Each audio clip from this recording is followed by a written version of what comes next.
It started with a door sealed for centuries, deep beneath the oldest stones of the Vatican.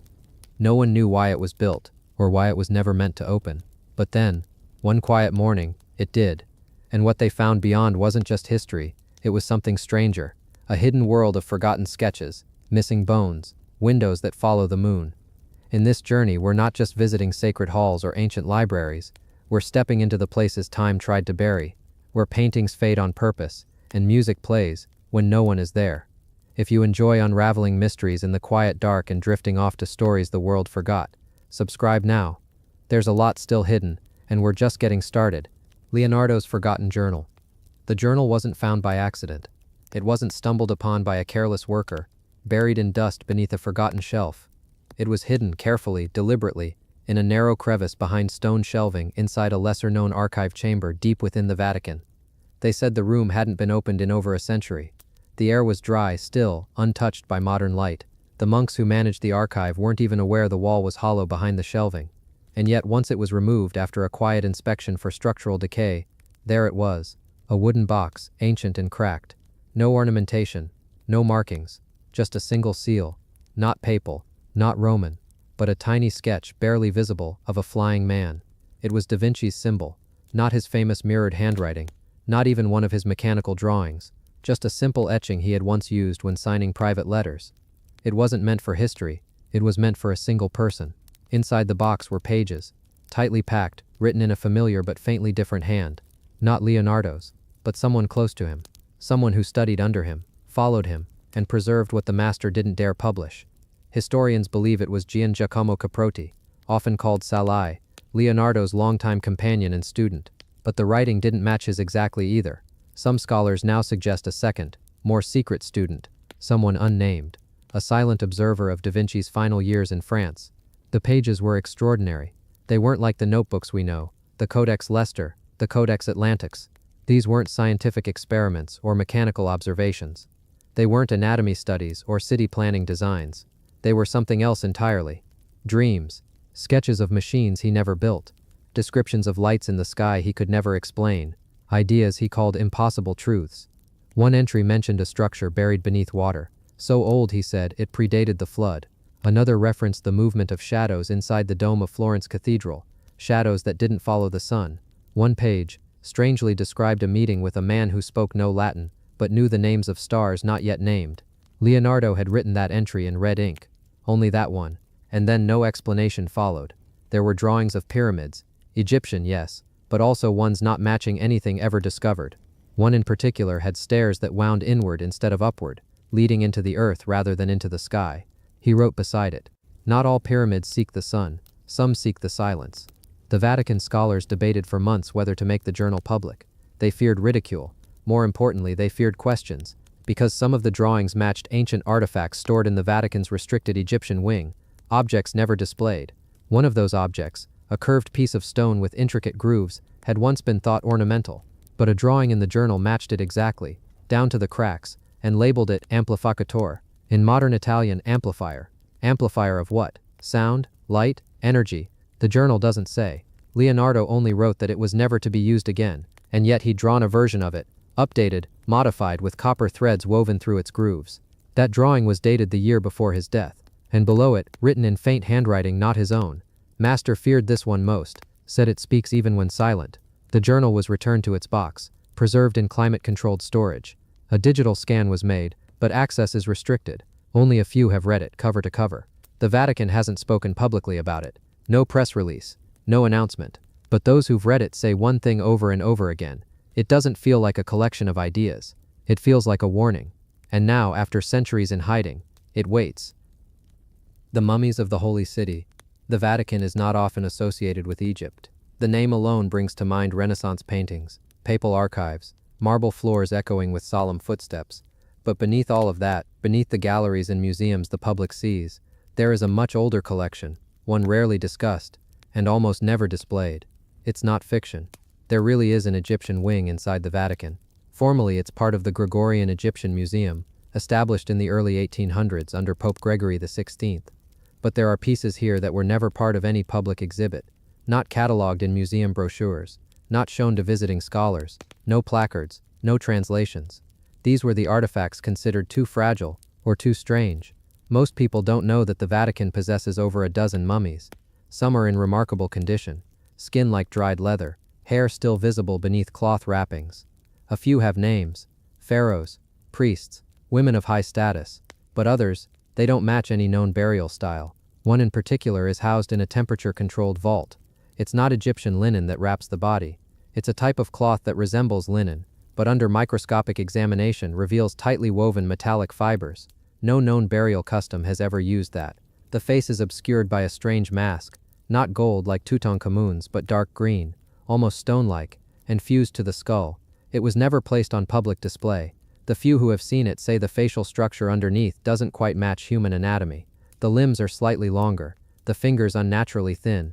When questioned, Vatican archivists insist it is an example of stylized burial, but a leaked internal memo dated 1963 describes it in colder terms. Possibly non-Egyptian origin, burial method unknown, remains exhibit unclassified traits. Where did it come from? There's no acquisition record, not even a note about when or how it entered the Vatican's collection. It's just there, filed away, under a code, not a name, and this isn't the only one. Several other mummified remains are stored in sealed drawers. One is labeled as child remains, but under X-ray analysis, the skeleton is far too dense for a child. The bone density suggests someone or something much older, perhaps even centuries old at the time of death.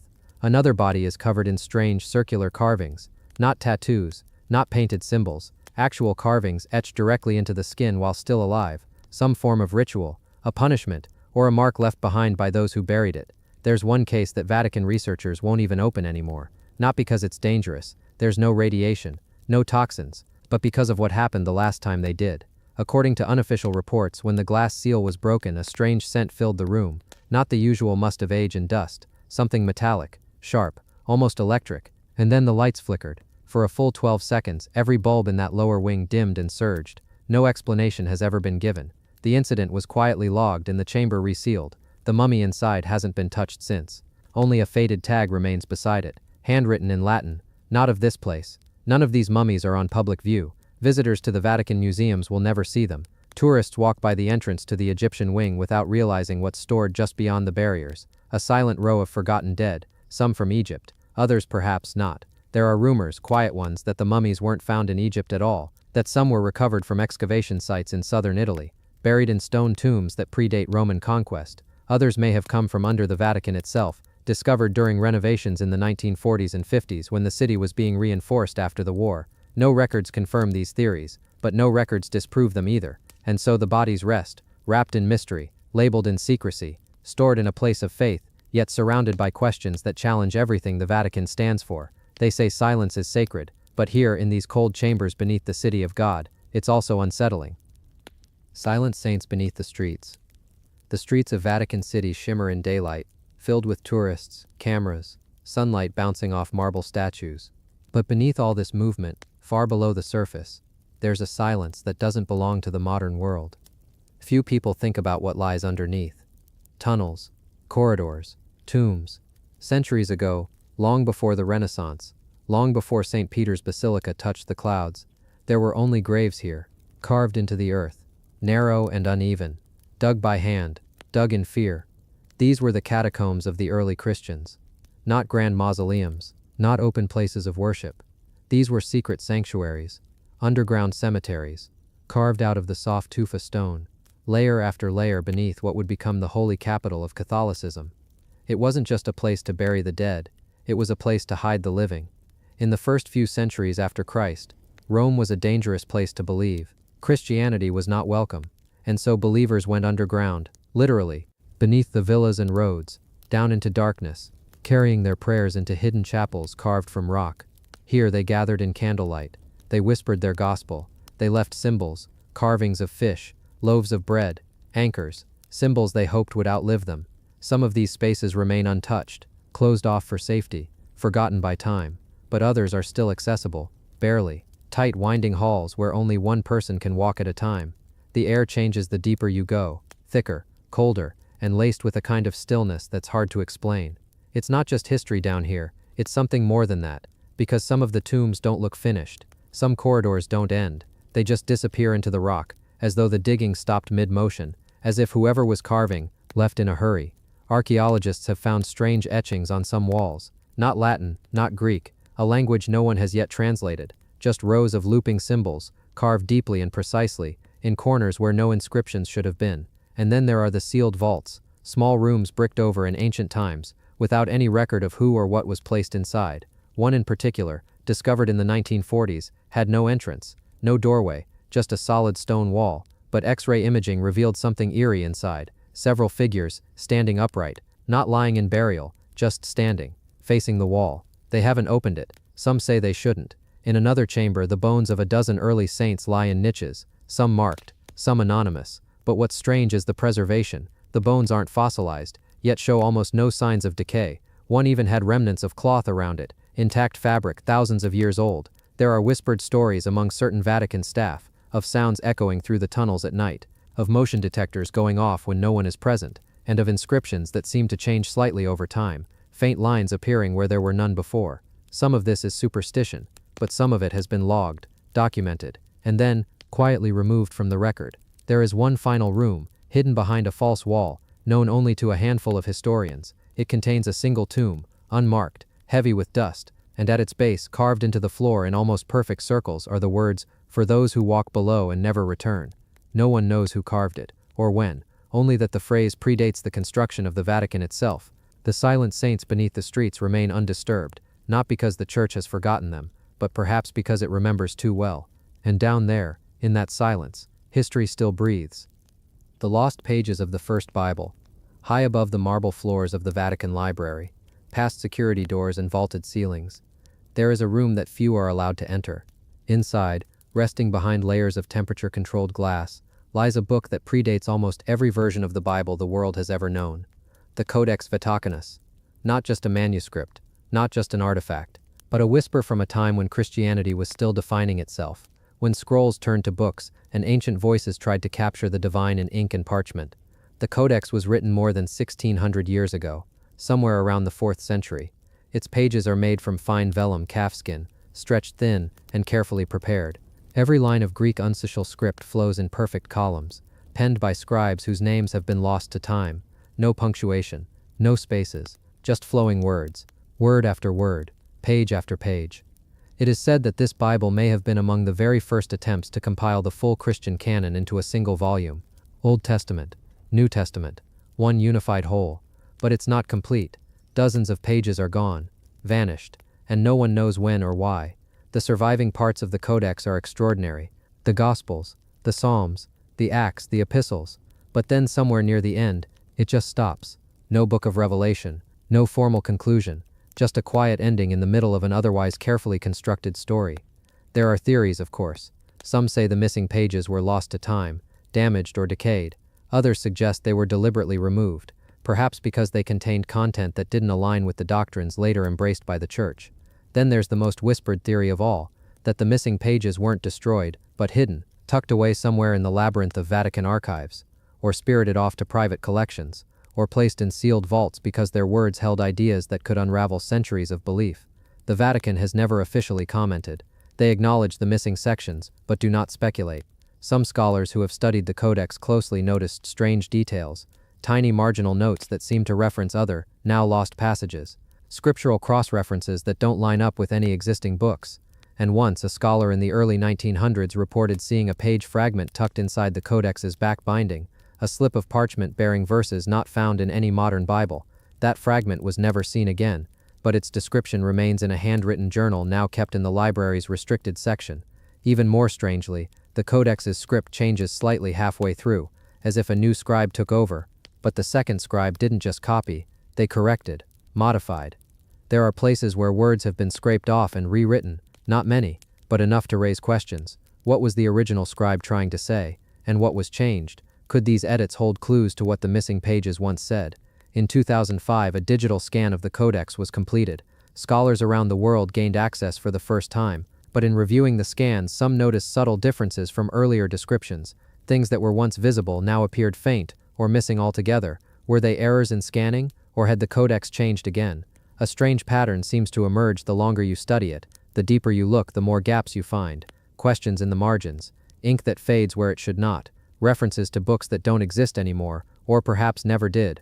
And yet, in its silence, in its mystery, the Codex Vaticanus remains sacred, not because it holds every answer, but because it reminds us how many answers we've lost. Somewhere long ago, someone turned the last complete page and began writing words we were never meant to read, words that now lie in the dark, waiting.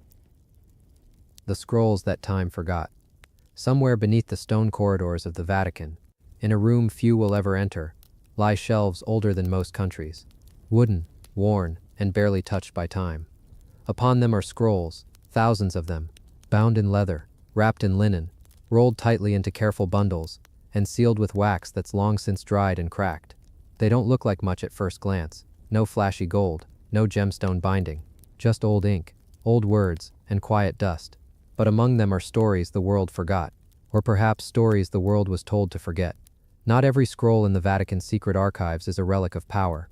Some are simply curious, some are lost memories. A few, however, are something else entirely. Records that were never meant to be read by anyone outside the highest chambers of the Church. Pages that question the very fabric of what we believe we know. In the 17th century, a Jesuit scribe recorded a curious event. He claimed that while transcribing older scrolls from the late Roman period, he came across references to Gospels of Light, documents supposedly written by early followers of Christ that described visions, strange symbols, and divine messengers with no names. He wasn't sure what to make of them, and after submitting his notes he was reassigned, sent to another monastery far from Rome.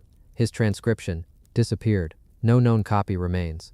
Just the mention of it in his private diary, which only surfaced centuries later.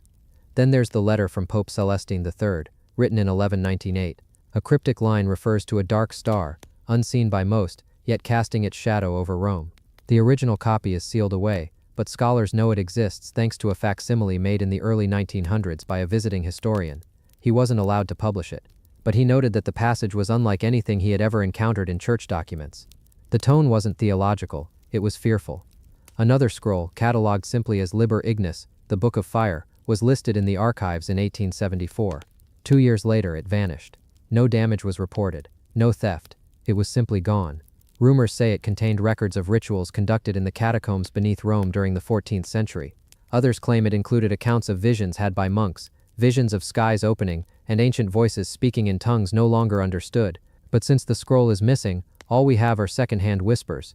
The Vatican says that many of these lost texts are apocryphal, unverified, or non-canonical. But what does that mean, really? Apocryphal doesn't mean untrue. It means unaccepted. It means controversial. It means someone somewhere decided that what the scrolls contained wasn't for us. There are whispers among researchers of scrolls that detail pre-Christian beliefs still preserved by early church leaders. Scrolls that suggest Jesus traveled further than previously thought, eastward toward the Indus. There are even claims of texts that describe a celestial event, a great sound in the sky, followed by the appearance of a fiery orb that descended and remained for days.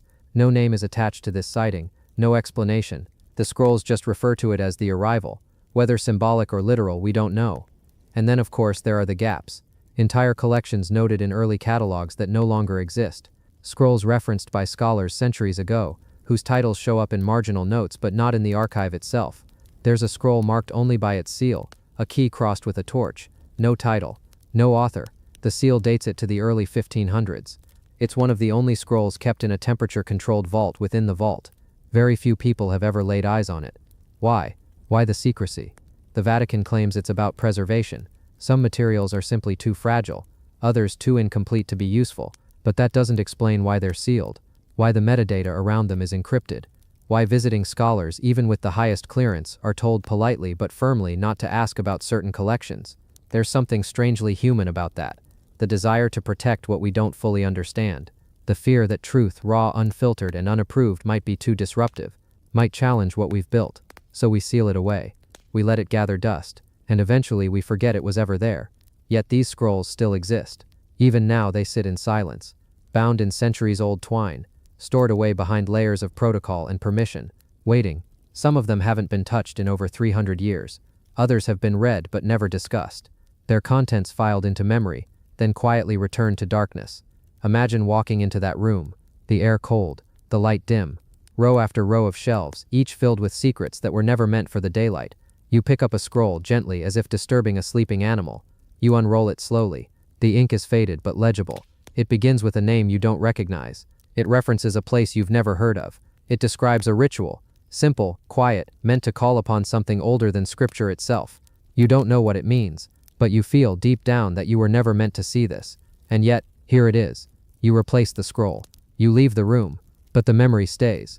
This is the strange paradox of the Vatican's secret archives. They are real. You can find the door. You can request access. You can see the records, but you cannot open everything. You cannot read everything.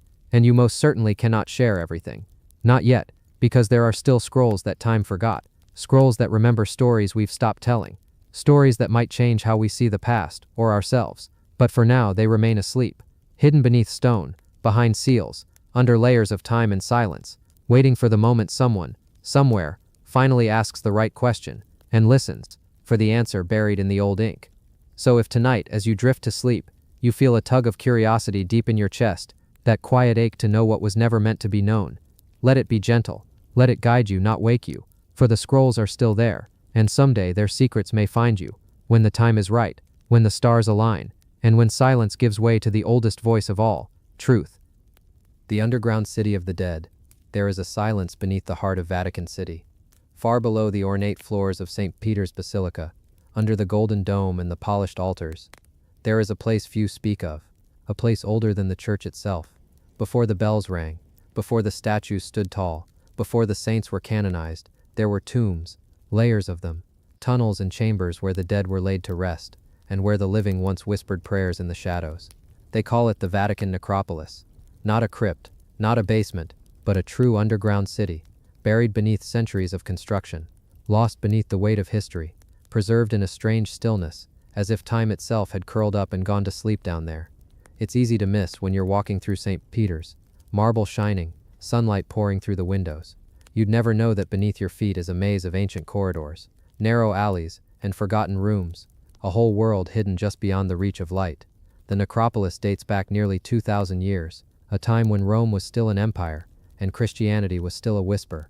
The early followers of Christ were not yet saints. They were citizens, stonemasons, merchants, and martyrs, many of them buried here, side by side in these hushed underground halls. Back then, the Vatican Hill was not a sacred place. It was a pagan cemetery. Rich Roman families buried their dead here. Lavish tombs with painted walls and sculpted reliefs, columns and altars to forgotten gods. But over time, something changed. The site began to attract Christian burials, quiet ones, hidden ones, as if the faithful had chosen this place not for what it was, but for what it could one day become. Some believe that St. Peter himself was buried here. According to tradition, after his execution in Rome, crucified upside down at his own request, his followers took his body and laid it to rest in the soft earth of this necropolis. No grand ceremony, no cathedral, just a simple grave, a fisherman turned preacher, buried in a borrowed tomb. Centuries later, when Emperor Constantine converted to Christianity and began building the first basilica on this hill, he did so with one goal, to enshrine Peter's grave. They built the altar directly above the spot, layer upon layer of stone, churches on churches, until the humble burial was hidden beneath a mountain of faith. For nearly 1,600 years, the necropolis was sealed, forgotten. It wasn't rediscovered until the 1940s, during secret excavations ordered by the Pope. What the workers found wasn't just a grave, it was an entire street of the dead, mausoleums still standing, walls still painted with scenes of ancient life, names etched into stone by grieving hands, candle holders, coins, offerings, and the soft scent of time. Each chamber tells a story. Here, a Roman nobleman rests beside his wife, their tomb adorned with vines and birds. Just beyond them, a Christian woman lies with arms folded in prayer. The inscription reads simply, "In pace, in peace." Further in, signs grow bolder, fish carved into the stone, anchors, Chiro symbols. These were the signs of the early church, coded for safety. This wasn't just a burial place. It was a sanctuary, a secret refuge beneath a hostile empire. Even today, the air down there is thick, quiet, like the city above has forgotten to breathe. Tourists aren't usually allowed. Only small groups, under strict supervision, pass through the narrow corridors. The Vatican guards the site carefully, both out of reverence and necessity.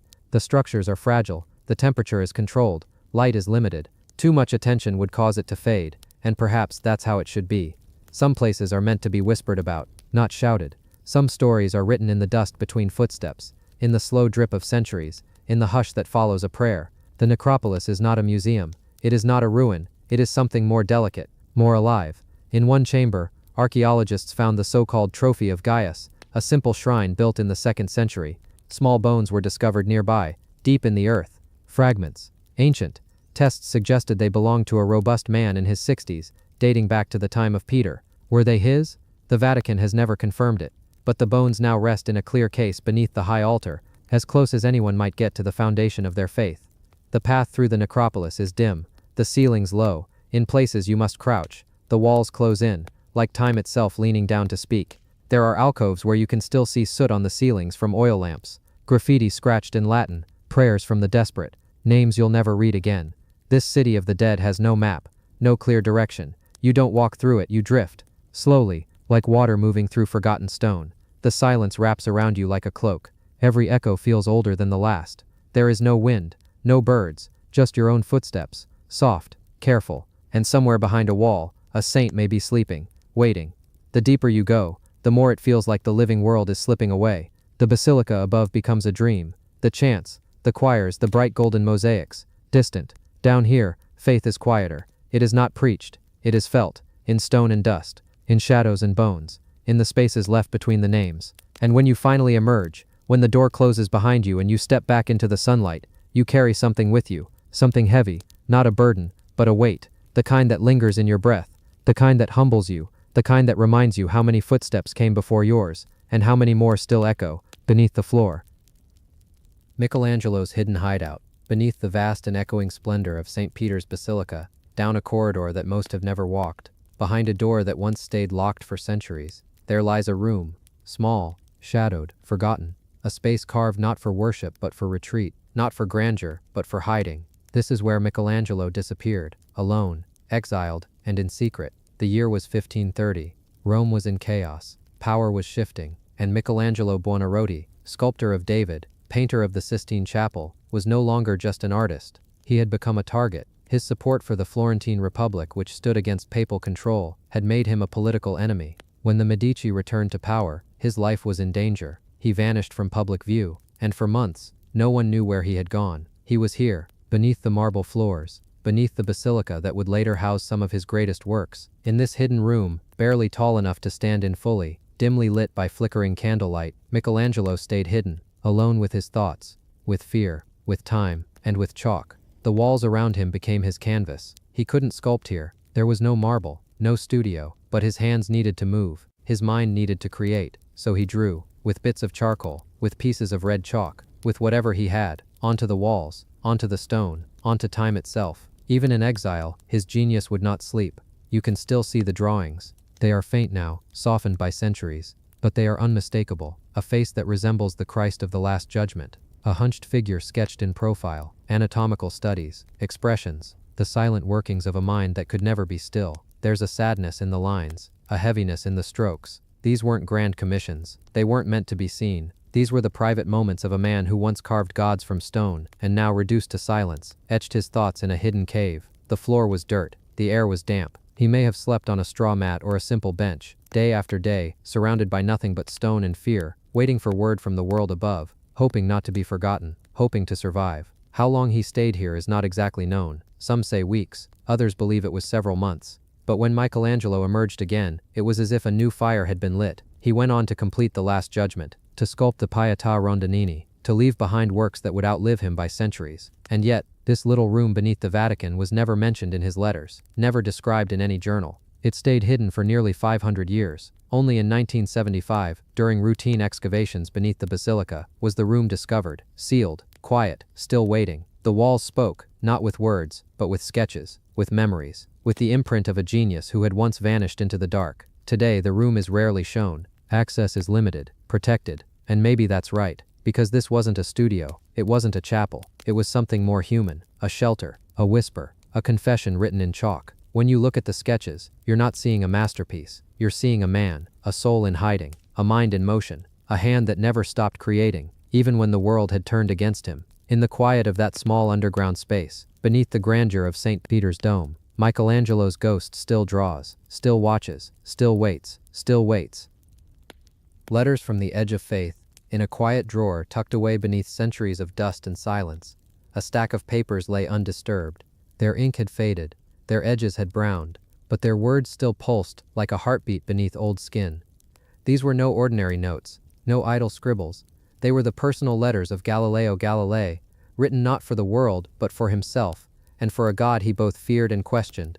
Most know Galileo as the man who pointed a telescope at the heavens and saw truth in the stars, but what they rarely see is the man behind the telescope, the one who stayed up late, not just to chart the skies but to wrestle with something far less predictable, his faith. He believed in God. He had to. Born in a world where belief wasn't a choice but a structure of survival, Galileo grew up in the shadows of cathedrals and candlelit sermons. But belief, for him, was never simple, not after what he saw. In these letters, discovered buried in an old Florentine archive, Galileo confesses, not to crime but to conflict. His discoveries were not born out of rebellion, they were born out of awe. Awe that the moon had mountains, that Jupiter had moons, that the earth moved, and here's the part few speak of. Galileo wasn't trying to disprove God, he was trying to understand him, to see his fingerprints in the cosmos, to ask, quietly, if truth and belief could exist in the same breath. One letter, dated the year he first observed Saturn's strange rings, begins with trembling words, "Lord, I do not question your existence, I question how you work."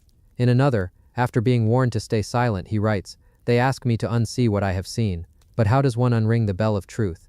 It wasn't arrogance, it was pain. These were not declarations of defiance, they were admissions of a soul caught between wonder and warning, between what the church demanded and what the universe whispered. He never wanted war. Galileo was not a heretic. He was a man who loved both scripture and starlight, who saw no contradiction in believing the earth moved while also believing in divine design. But the world around him did not allow for such duality. Not then. One letter, never sent, was addressed to a cardinal who once supported him. "I ask not for pardon but for patience. The heavens do not rush, and yet they reveal themselves, layer by layer. Perhaps our faith should do the same." These writings aren't fiery or dramatic. They are quiet, tired, full of a longing for understanding. There are lines scratched out, sentences left unfinished. Some pages seem wept on. Others look like they were written in the dark. And through them all you feel it. The weight of a man caught at the edge. Not just the edge of scientific revolution, but at the edge of something deeper, something sacred. He was trying to make peace between two things that in his time were seen as enemies. But Galileo didn't see enemies. He saw a sky full of questions, and a heart full of belief, and he dared to think they could coexist. Today those letters sit behind glass, fragile and yellowing, but when you read them, it doesn't feel like the voice of a distant figure. It feels close, human, restless. We like to remember Galileo as a hero of science, but maybe the truer story is this. He was a man who stood in the dark, looked up and believed in more than one kind of light, and in the silence between those words, maybe just maybe he found it. The chamber without a key. There is a vein of whispered mystery running beneath every corridor of the apostolic palace, a hush that listens rather than speaks. And deep within that labyrinth, buried behind doors more ancient than memory, lies a vault known in legend as the chamber without a key. Locked for centuries, yet with no record of how it was opened or who opened it. Most who work in the palace pass within yards of its door each day and never notice it. A simple wooden panel set into stone, unadorned, unassuming. Its only distinction a tiny brass plate, worn to dullness, engraved with letters now unreadable. There are no hinges visible, no matching lock. And that's the thing, no one knows how it locked, and no one has found a key. The first time anyone even realized it was there was in the late 1600s when workers repairing old floors discovered a sealed corridor. Underneath broken tiles, beneath centuries of marble dust, they unearthed a wall and a closed door. In the official log, a brief entry notes a door found closed behind the old chapel, but no key was ever catalogued, no map updated. The door stayed closed. Centuries rolled on. Renovations, papal transitions, political upheavals came and went, yet the door remained silent, forgotten by most. Known only in obscure footnotes of restoration records, often dismissed as clerical error, but some never forgot. In the 1950s, a young librarian discovered a faded note in a Latin ledger. It mentioned the chamber that locks itself. She wrote about it privately, speculating that it was a relic vault, perhaps containing documents too dangerous to be easily accessed, but after submitting her report she was reassigned to catalog manuscripts. Her report vanished. Then, earlier this century, during seismic tests in the vault below, engineers noted an empty space behind the wall, shaped like a small room. Immediately, bravery tempered by caution. Archaeologists were not permitted. Only watchers in suits whispered about a sealed cell under the palace, its contents unknown. Nothing was done, until one day. Permission. Quiet. Minimal. For a team of restorers to examine it. And so they approached the door. No key in hand. No ancient chronicle to follow. Just gentle taps. Light brushes to clear dust. and the slow scraping of mineral buildup. Then the unmistakable shift of wood within stone. A click, soft as rainfall. When it opened, the chamber did not shout. It did not glow. It waited. Still. Cool air breathed out in a soft exhale. Candles lay on low shelves. Some melted away into stone. Others blackened. And books, carefully bound volumes resting on wall niches. Old scrolls wrapped in wax-sealed parchment. No grand treasures. No flush of gold. Only quiet things meant to rest where no one disturbs them. What astonished the team wasn't what lay inside, but how it was preserved, locked without a key, yet untouched. There were no signs of forced entry. No soot from torches. No cobwebs disturbed. Only a room recorded in blueprints, with a door never designed to open. Inside, one scroll bore only a single line. The pen without the seal goes silent. The ink was faded, barely visible. Next to it, a letter addressed to a cardinal, dated centuries ago, complaining of voices too loud for the halls of faith. The cardinal's reply, "Let this chamber rest." No one knows what instructions were followed, or whose idea it was to lock it forever. Some suggest it was closed during wartime, when advancing troops threatened the archives. Others whisper of disagreements within the church, of debates deemed too dangerous, and hidden until tempers cooled. The chamber remains today. Its door closed again, gently, not barred, not chained, because this time, those who closed it did so with understanding, not fear. When the door is opened again, if ever, the world may learn more of its secret contents, or perhaps it is better that some doors remain sealed, mystery preserved, history intact, faith undisturbed. Tonight, when the palace is still, and shadows gather under vaulted ceilings, a memory lingers, a memory of that click, that breath of air, that sight of pages untouched, a chamber locked without a key, whose silence remains the greatest secret of all. The hidden map of heaven. There are paintings that dazzle, and there are paintings that wait, quietly, patiently, in forgotten corners of sacred halls, their surfaces cracked by time, their stories buried under layers of varnish and smoke. This is the story of one such painting, an old fresco, found deep within a monastery cloister in northern Italy. A painting long believed to be purely symbolic, until a soft beam of evening light revealed something astonishing. It begins in a town most travelers pass by, modest, worn, but once, in the height of the Renaissance, it was a vibrant sanctuary for artists fleeing the chaos of Florence. One such artist, a figure shrouded in anonymity, left behind a single fresco, no signature, no known patron, just one wall-sized painting tucked away in a vaulted corridor few entered anymore. To the monks it was called the Ascent of the Virtues, a religious scene, a spiral of robed figures ascending through golden clouds toward a distant light. Angels hovered, scrolls unfurled. At a glance it looked like so many others from its time, an allegory, instructive but not unusual. For decades, restoration experts logged it only as early 1500s, artist unknown. Cracks had formed along the surface, but no major damage. It was dusty, dull, faded, but untouched. No one knew what they were overlooking. Until one summer evening, as the sun dipped low and streamed through a high stained glass window, the corridor flooded with amber light, and something strange happened. What had once looked like clouds shimmered, and the pattern of their curves, their spacing, didn't match any known Christian symbolism. An astronomer visiting the monastery noticed it first. He paused, then asked the question no one ever had. Why do the clouds form a spiral? When photographed under filtered light and digitally enhanced, the shapes no longer looked like clouds at all. They matched the star patterns of the northern sky, as it would have appeared in 1492. Not approximately, not vaguely, precisely. The painting showed constellations. Lyra, Cygnus, Cassiopeia, subtly embedded in swirls of gold and gray, but not as symbols, as accurate star positions, correct in both placement and relation, mapped using tools of astronomy that wouldn't officially be invented for another 50 years. The deeper they looked, the more the fresco revealed. At the top of the spiral, painted faintly into the background, was a cluster of stars that could only be the Pleiades. Below that, a rendering of Orion. But one detail stood out above all, a glowing circle at the center of the entire design. Not a cross, not a halo, but a disk, precisely aligned with the galactic center, as it would be viewed from Earth. This was no coincidence. The artist hadn't simply added stars for beauty, they'd embedded a cosmic map, and yet no documents exist explaining the fresco. No notes, no sketches, no surviving letters about its commission. The monastery records from that year are missing, pages torn out, ink scraped away. Whoever painted it, painted in silence, perhaps in secrecy. One theory suggests the artist was a student of Giulio Romano, or even of Leonardo himself, trained in both art and astronomy. Another possibility, a monk, one with access to astrological manuscripts, working in solitude. rendering the heavens not as myth but as geometry, a mirror of the divine order hidden in the stars. When ultraviolet imaging was performed, yet another detail appeared: inscriptions, barely visible between the painted scrolls, ancient Greek, not Latin, phrases lifted from Hermetic texts and the works of Ptolemy. As above, so below. The firmament is the path of the soul, not church doctrine but cosmic philosophy. What does it mean? Was the artist encoding a message, a secret understanding of the universe, or simply preserving a vision too vast for his time? And why in this place, this corridor no one walked anymore? Why paint a map of heaven where no one would see it, unless the light struck at just the right angle? Perhaps the artist believed that truth doesn't need to be seen by many, just by someone. Eventually. Today the corridor has become a quiet destination for those who seek the forgotten intersections of faith and science. Visitors come not for spectacle, but for silence. To stand before a wall that, under dim light, reveals nothing, but under fading sunlight, unfolds the heavens.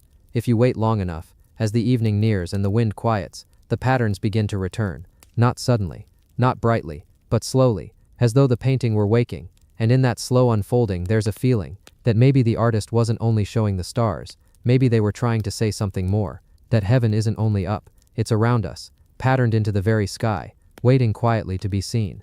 Not symbols, not metaphors, stars, mapped by a forgotten hand, in a corridor few remember, in a monastery most have never heard of. And if the stars are a language, then maybe this painting was their whisper. The Watcher's Window.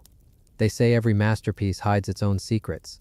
The Sistine Chapel, crown jewel of the Vatican, holds more than painted angels and heavenly scenes. High above the pulsing crowds and centuries of admiration, something else watches. Not part of any guided tour, never written in any official guidebook. A narrow vertical slit, no wider than a finger, carved into the wall just beneath the ceiling. It's called the Watcher's Window. If you've seen the ceiling's vast cosmic canvases, you likely overlooked this hidden slit. Few even notice it exists. For centuries, the window remained silent, known only to a handful of caretakers who passed through secret corridors, balancing prayer and duty. Most who walked those corridors believed it simply a quirk of old construction, a leftover from forgotten renovations. But it was far more deliberate than that. In the late 1500s, Vatican restoration notes mention a small aperture above the choir for official oversight. Most scholars dismissed it as clerical error, until an old ledger was found in a dusty archive.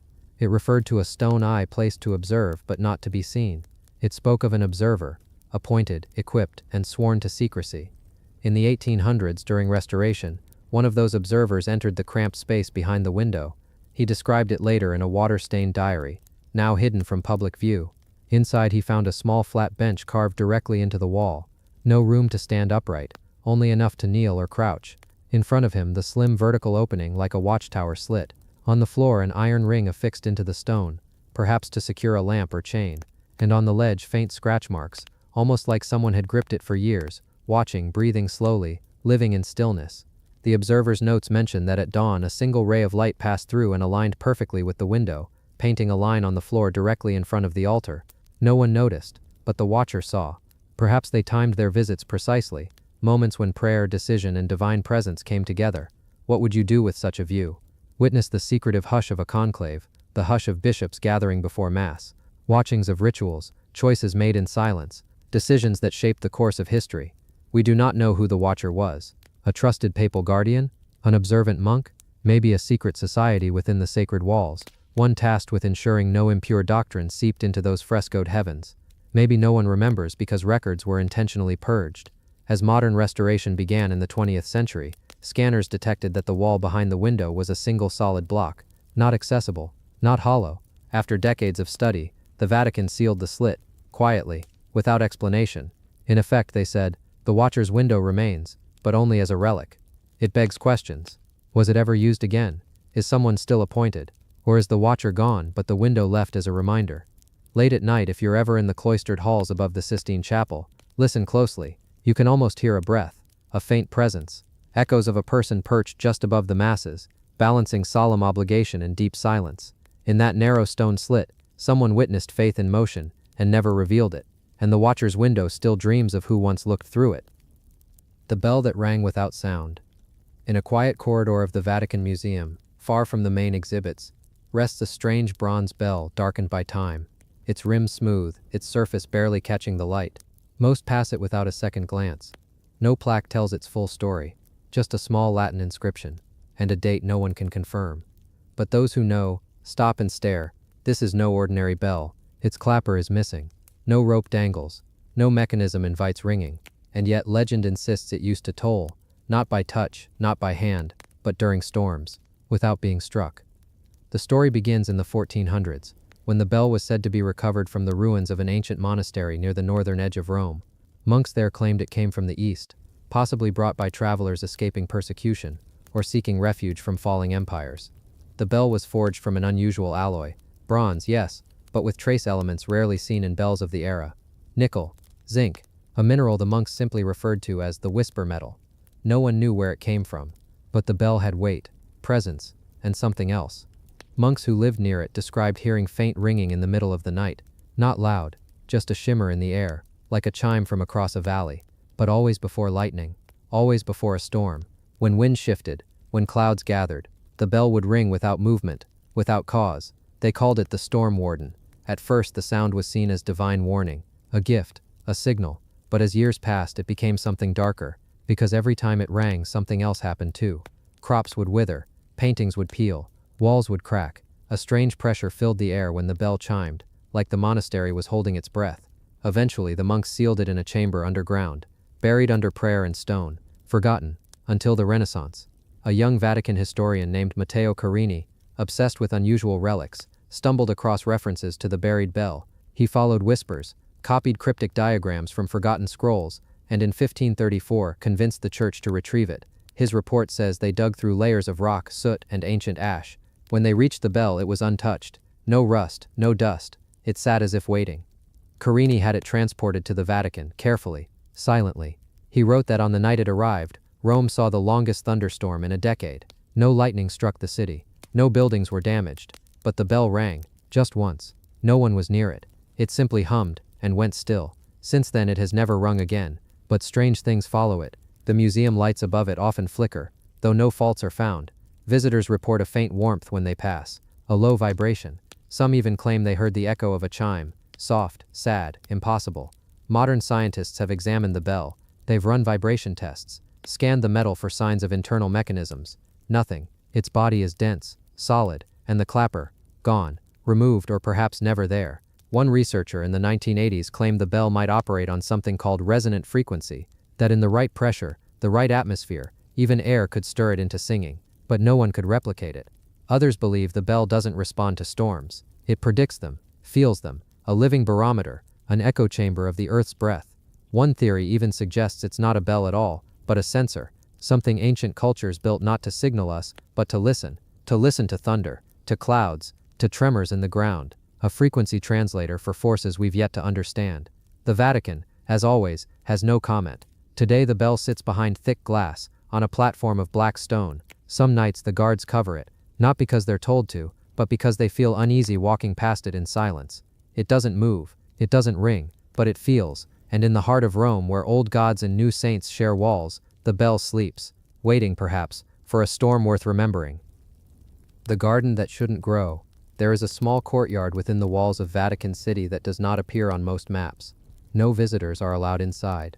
No photographs exist. Even the staff who work nearby don't speak of it often, only in passing, only in whispers. It's simply called the garden, but it is unlike any garden in Rome. Hidden between two older wings of the Apostolic Palace, near the Archivio Segreto Vaticano, the secret archives, it occupies a narrow rectangular space, surrounded by walls that have stood for hundreds of years. The stones are thick, the doors are always locked, and yet within this stone trap something strange has taken root.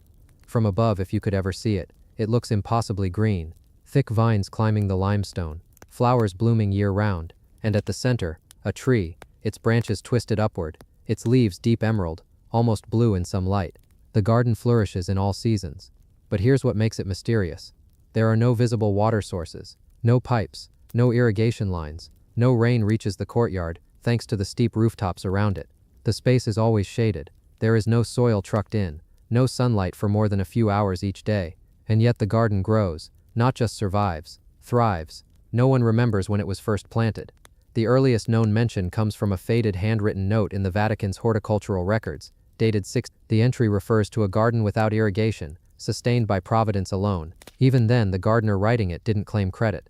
The note ends with a simple line: "It was already here." Throughout history, popes and scholars have taken interest in the garden quietly. Pope Pius X reportedly ordered the entire area sealed in 1852 after a group of French botanists requested to study it. They were denied access. One of them wrote in frustration, "A miracle of chlorophyll and secrecy, fed not by water, but by something else. What that something else is, no one can say." The plants that grow inside are not found in any botanical texts. Not exactly. They resemble familiar species: ivy, roses, cypress, but with differences. Petals that shimmer faintly in low light, leaves with too many veins. Some emit a scent that changes based on time of day. Visitors who have passed the garden gates claim it smells like citrus at sunrise, wet stone in the afternoon, and frankincense after dark. There are no insects in the garden, no birds, no bees, and yet the flowers bloom. At night, movement has been reported, not of animals but of caretakers, unseen hands. For centuries there have been rumors of a figure that tends the garden after sundown. Not a Vatican gardener, not clergy, just a silhouette, sometimes tall, sometimes small. No one ever gets a clear look. The security cameras facing that corridor are mysteriously non-functional between midnight and 4 a.m. every night, without fail. In 1963, an internal memo within the Vatican Security Office briefly acknowledged unauthorized activity near the garden gate. It was quickly classified and sealed.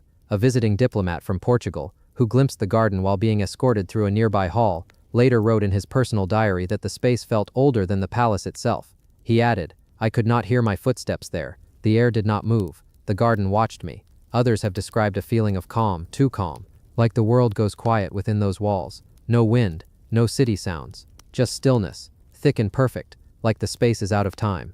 The tree at the center, called L'Arbor Altum in one 18th century scroll, has been called many things over the centuries: the waiting tree, the first root, the breath of Eden. Some believe it is a descendant of a sacred tree described in lost Gnostic Gospels. Others suggest it was brought from the East during the Crusades, its seed hidden among relics. But the strangest account comes from a nun in 1904, Sister Caterina Bellani. She was allowed to enter the garden once, as part of a papal study. Her journal describes the experience in delicate handwriting. "The tree welcomed me. I do not know how I know this. It bent slightly as I approached, not from wind, but from knowing. I touched its bark. It was warm, not like sun-warmed stone, but like skin, and in the silence I heard something like breathing. Slow, deep, not mine." She never spoke of it again. After that visit, she left the convent without explanation and disappeared into seclusion for the rest of her life. There are theories, of course, that the garden was created by a forgotten saint, that it hides a buried relic, that it grows from soil carried from Mount Ararat or Mount Sinai. Some even believe the garden marks a celestial line, something aligned with ancient stars, like an earthly compass to a higher realm. But no one has found evidence, because no one is allowed inside. Today, only a select few have access. A single brass key is rumored to exist, passed quietly from one Vatican gardener to the next, and even they do not speak of what lies behind the walls, not publicly. It is not on the museum tours. It is not on official blueprints. But at dusk, if you walk past a certain stone corridor near the archives, you might feel the air change, slightly sweeter, slightly warmer, a smell like forgotten flowers, and in the silence that follows, you may feel it. The breath of something green, watching, growing, waiting. The crypt that changed its shape. There is a chamber beneath the Vatican, not the grand halls lit with marble and gold, not the rooms tourists are guided through. This place is older, quieter, and according to a 1702 map, it was shaped like a perfect cross. The sketch still exists, ink on rough parchment, faded brown with age, its lines carefully etched by a hand that took no shortcuts. 8 pillars drawn with precision, a central tomb shaded with slow strokes, notes in Latin scribbled at the margins. It was a crypt, documented, mapped, sealed away. The man who sketched it was a Vatican cartographer named Angelo Di Martino.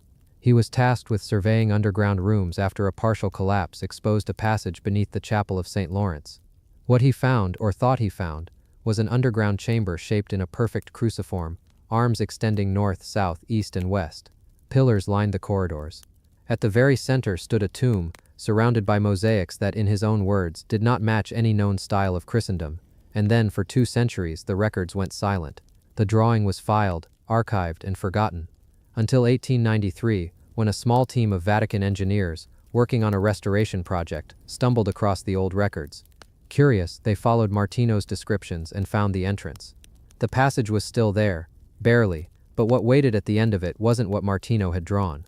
Instead of a cruciform crypt with 8 pillars, they found a circular room with only 4.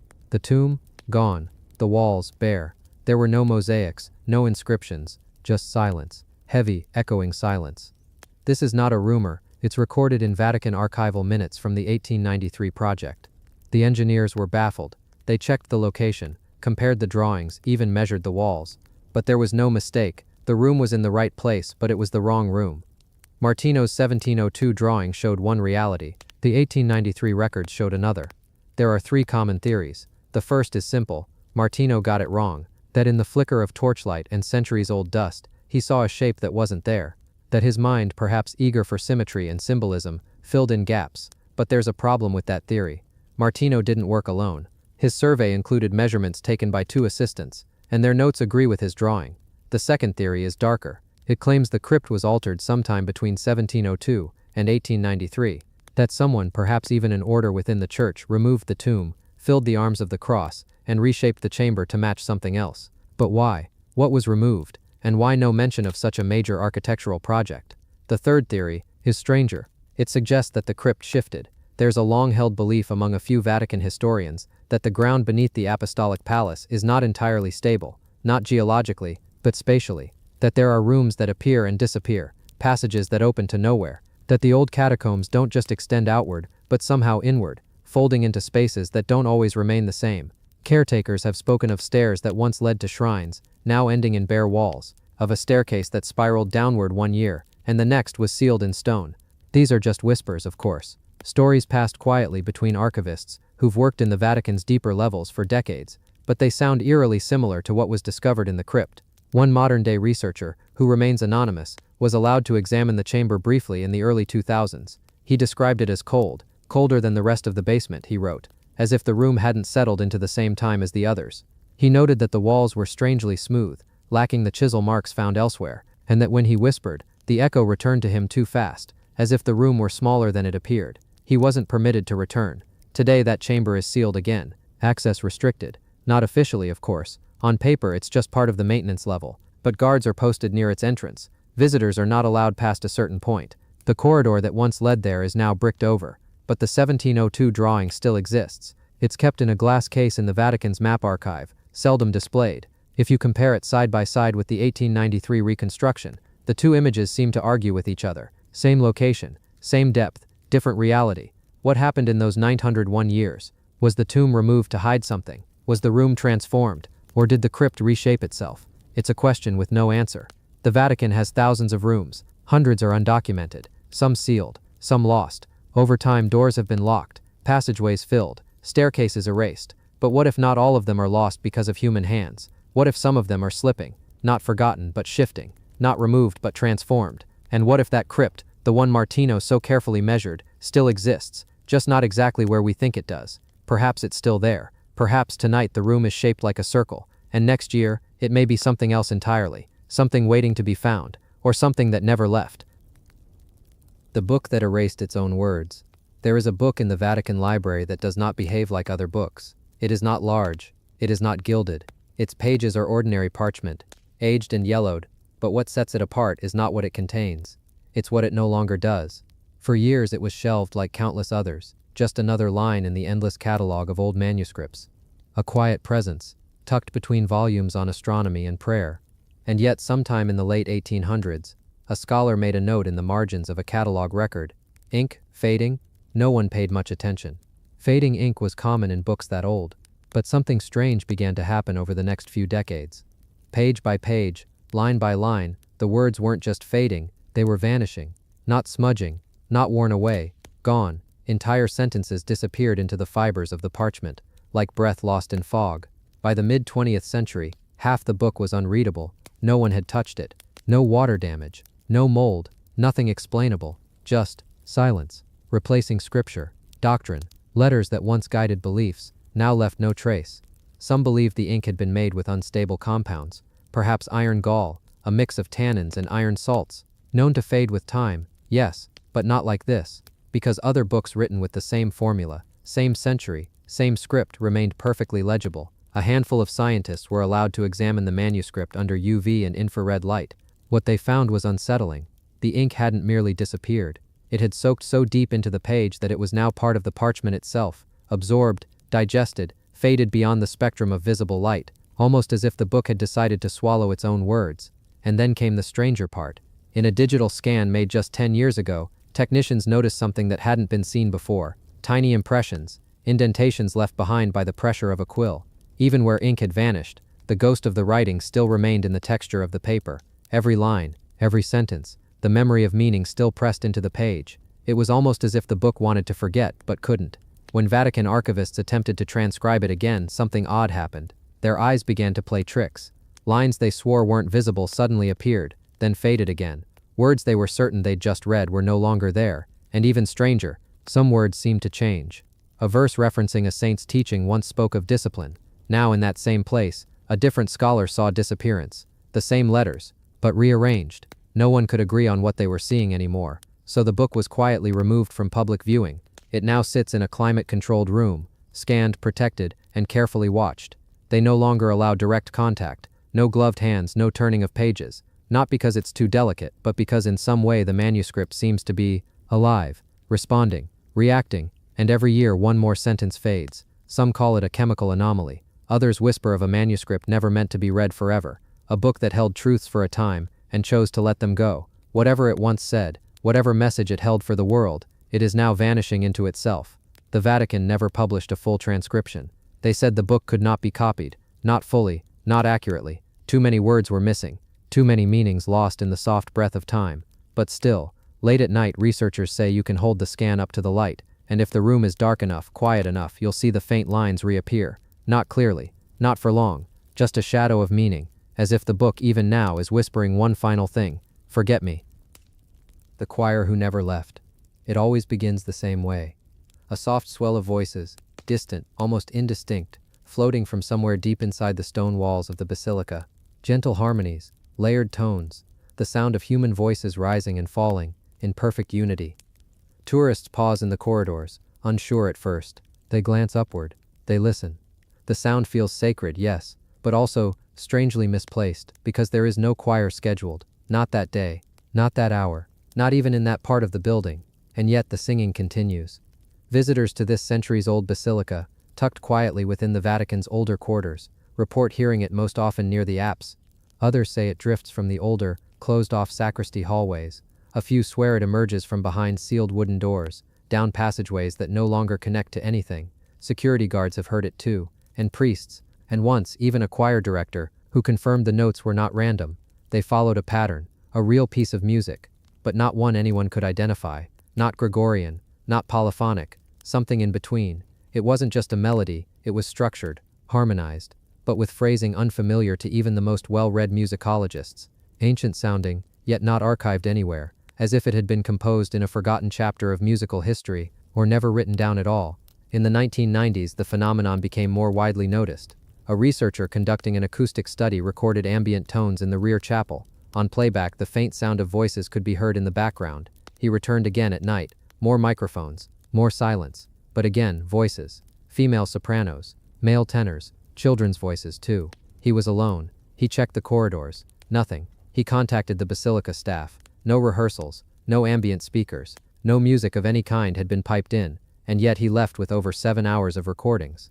When played back through spectral analysis software, something even stranger happened. Some of the voices weren't layered at all. They were staggered, like echoes repeating across time. The same refrain sung multiple times, but from different corners of the structure, as though the sound were folding in on itself. Different versions of the same moment, drifting across years, singing in perfect sync, a sound imprint. One Vatican archivist proposed the theory that the basilica's unique construction created a kind of acoustic memory, a place so saturated with sacred music over the centuries that the stone itself retained traces of it, replaying them like faint echoes. But others disagreed, because new patterns of music were still emerging. New arrangements that no living composer had written, and in one unsettling case, a scholar reported hearing the chant form her own name, just once, only a whisper, but unmistakable. The audio recordings were later examined by experts in Germany. They confirmed the harmonics were real, not hallucinations, not imagination. There was measurable audio data, but they couldn't isolate a source. No speakers, no electronics, no airflow that could create the phenomenon. And so the legend began to grow, that within the old stones of this basilica, a choir still lingered. Not of the living, not entirely of the dead, but something in between. The choir who never left. Older priests speak of it gently, as if remembering an old friend. They say it began centuries ago. A group of singers who were buried nearby, their final wish, to be allowed to sing in the house of God for eternity. And perhaps they do. Every now and then a tourist will stop mid-step, turning toward a hallway that leads nowhere, their eyes unfocused, their ears straining. They swear they hear it. A tone, a voice, a line of harmony that threads through the air like incense. They look around. They call out. They find no one. But in the silence that follows, comes a soft final note, a cadence, a gentle end, as if the singers, having been heard once more, are content to fade again, and the basilica returns to stillness, but not emptiness, never emptiness, because somewhere behind the stone, somewhere down the ancient halls where light no longer reaches, the choir continues to sing, and if you listen long enough, if your heart is quiet enough, you might hear them call your name too. The cross that was buried twice. It was meant to be the most sacred of all relics. A fragment of the very cross on which Christ was crucified, preserved for centuries, guarded by kings, fought over by empires, and then lost. But unlike other relics, this one did not vanish into myth. It disappeared, was rediscovered, then disappeared again, intentionally, buried not once, but twice. And no one seems to know why. The first record of the relic dates back to the 4th century, when Helena, the mother of Emperor Constantine, embarked on a pilgrimage to the Holy Land. According to early Christian chroniclers, she discovered 3 wooden crosses buried beneath a ruined Roman temple in Jerusalem. One of them, she believed, was the true cross. Pieces of that relic were distributed across the Christian world. Constantinople, Rome, Antioch, and other cities built chapels and reliquaries to house their fragments. But one portion was different, larger, intact, encased in gold and crystal. It was kept in a marble vault beneath a monastery in northern Anatolia. The records say it was only brought out during plagues or wars, times when the world teetered on the edge of collapse. Then came the 13th century. During a period of conflict between Crusaders and Byzantine loyalists, the monastery was attacked, the vault was breached, and the relic vanished. For over 400 years there were no reliable sightings, until 1697. A Jesuit scholar named Matthias Gravelet wrote in his private journals that he had seen a cross of ancient timber, adorned with fittings not of this age, sealed beneath glass, and hidden in a hollowed stone under the altar of a minor church in Lyon. He included a sketch, measurements, even a coded note, hidden within a psalm, suggesting that the cross had been reburied, quietly, deliberately. He did not say who buried it, or why. Years later, in the early 1800s, a small chapel on the outskirts of Lyon was scheduled for demolition. Inside its foundation, workers found a stone cavity. Inside, wrapped in decaying red cloth and tucked in a silver reliquary, was a cross. It matched Gravelet's description exactly. But here's where the mystery deepens. The find was not announced. No ceremony, no relic procession, no church proclamation. Instead, a local bishop quietly ordered the cross to be moved. It was taken to an abbey 200 kilometers away, under armed guard, and sealed in a chamber beneath the apse. A new altar was built on top. No plaques, no markers. It was buried again, on purpose. Modern researchers who have traced the relic's path agree that it was once revered, even fought over. But today, few in the church speak of it at all. When asked, Vatican archivists deflect. There are many relics, they say. Not all are catalogued. But there is one internal memo, leaked in the 1970s, that seems to suggest concern. Translated from Latin, it reads, "Ord fast. The object must not be venerated at present. Let it rest beneath the stone. There are reasons the faithful must not know." No further explanation was ever provided. A theory emerged, that the cross fragment may not be what it seems. One historian proposed that the wood bore unusual carvings, symbols not consistent with early Christian iconography. Another whispered that beneath the golden clasps was a faint stain that never faded. Not blood exactly, something older. One record, never confirmed, claims a priest who handled the relic later suffered vivid visions and had to be removed from service. Another says the wood emitted a scent not like cedar or pine, but something bitter, like burning resin, or charred incense. And then there's the story of the second burial. A monk, long retired, claimed to have witnessed it as a young novice. He said the bishop who received the cross in the 1800s wept upon seeing it, not from awe, but from fear. He gathered the elder priests. There was a mass held behind closed doors. Then the relic was lowered into the earth again. No relic is buried like that unless someone wanted it to stay lost. But why? Some say it was cursed. Others believe it was too powerful, too real, that if the faithful saw it, touched it, the world would never be the same. There's also a rumor that it was shown once more during the Second World War, hidden in a private chamber as bombs fell around the monastery, that a few monks prayed before it, and the monastery was spared. No records confirm this, and yet the abbey still stands. The chamber is still sealed. and no one speaks of what lies beneath. Today the relic is technically unlisted. The church will not confirm its location, and no official pilgrimage is permitted. But some still visit the abbey. They sit near the old apse, and they say that if you wait long enough in the silence, you feel something. Not warmth, not peace. Something heavy, as if the stone beneath your feet is holding more than just relics, as if the weight of something ancient is waiting, not to be found again, but to remain hidden, buried, twice, and maybe that's where it should stay. The Vault of Vanished Saints. Some rooms are empty because they were never meant to hold anything. Others are empty because something once was there, and now it's gone. In the deeper corners of Vatican archives and reliquary chambers, there's a quiet shelf of marble drawers. Each drawer bears a name, carved in Latin, worn by time, but still readable. Each one labeled not just with a name, but a story, a martyr, a saint. Someone once venerated, cherished, recorded by hand, and yet when opened, the drawers hold nothing. Not bone, not cloth, not dust, just silence. This is not a single drawer misfiled. It's not an accident of cataloging. There are dozens of these. Enough that one archivist, long retired now, whispered about it in a single footnote no one was meant to find. He wrote, "They are saints without presence, names without weight, gone but accounted for." His note wasn't in a journal or a report. It was scribbled on the back of an inventory card from the 1930s. It was found years later, tucked into a book that had nothing to do with relics. When you walk into the relic vault, you expect quiet, but not this kind. The air is still, the temperature controlled. Lights hum, low and dim. You see golden cases housing finger bones, ivory boxes with slivers of wood said to be from the true cross. You expect reverence, dustless care, a kind of sacred museum.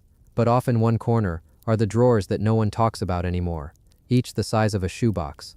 Some smaller, some larger, all labeled, all empty.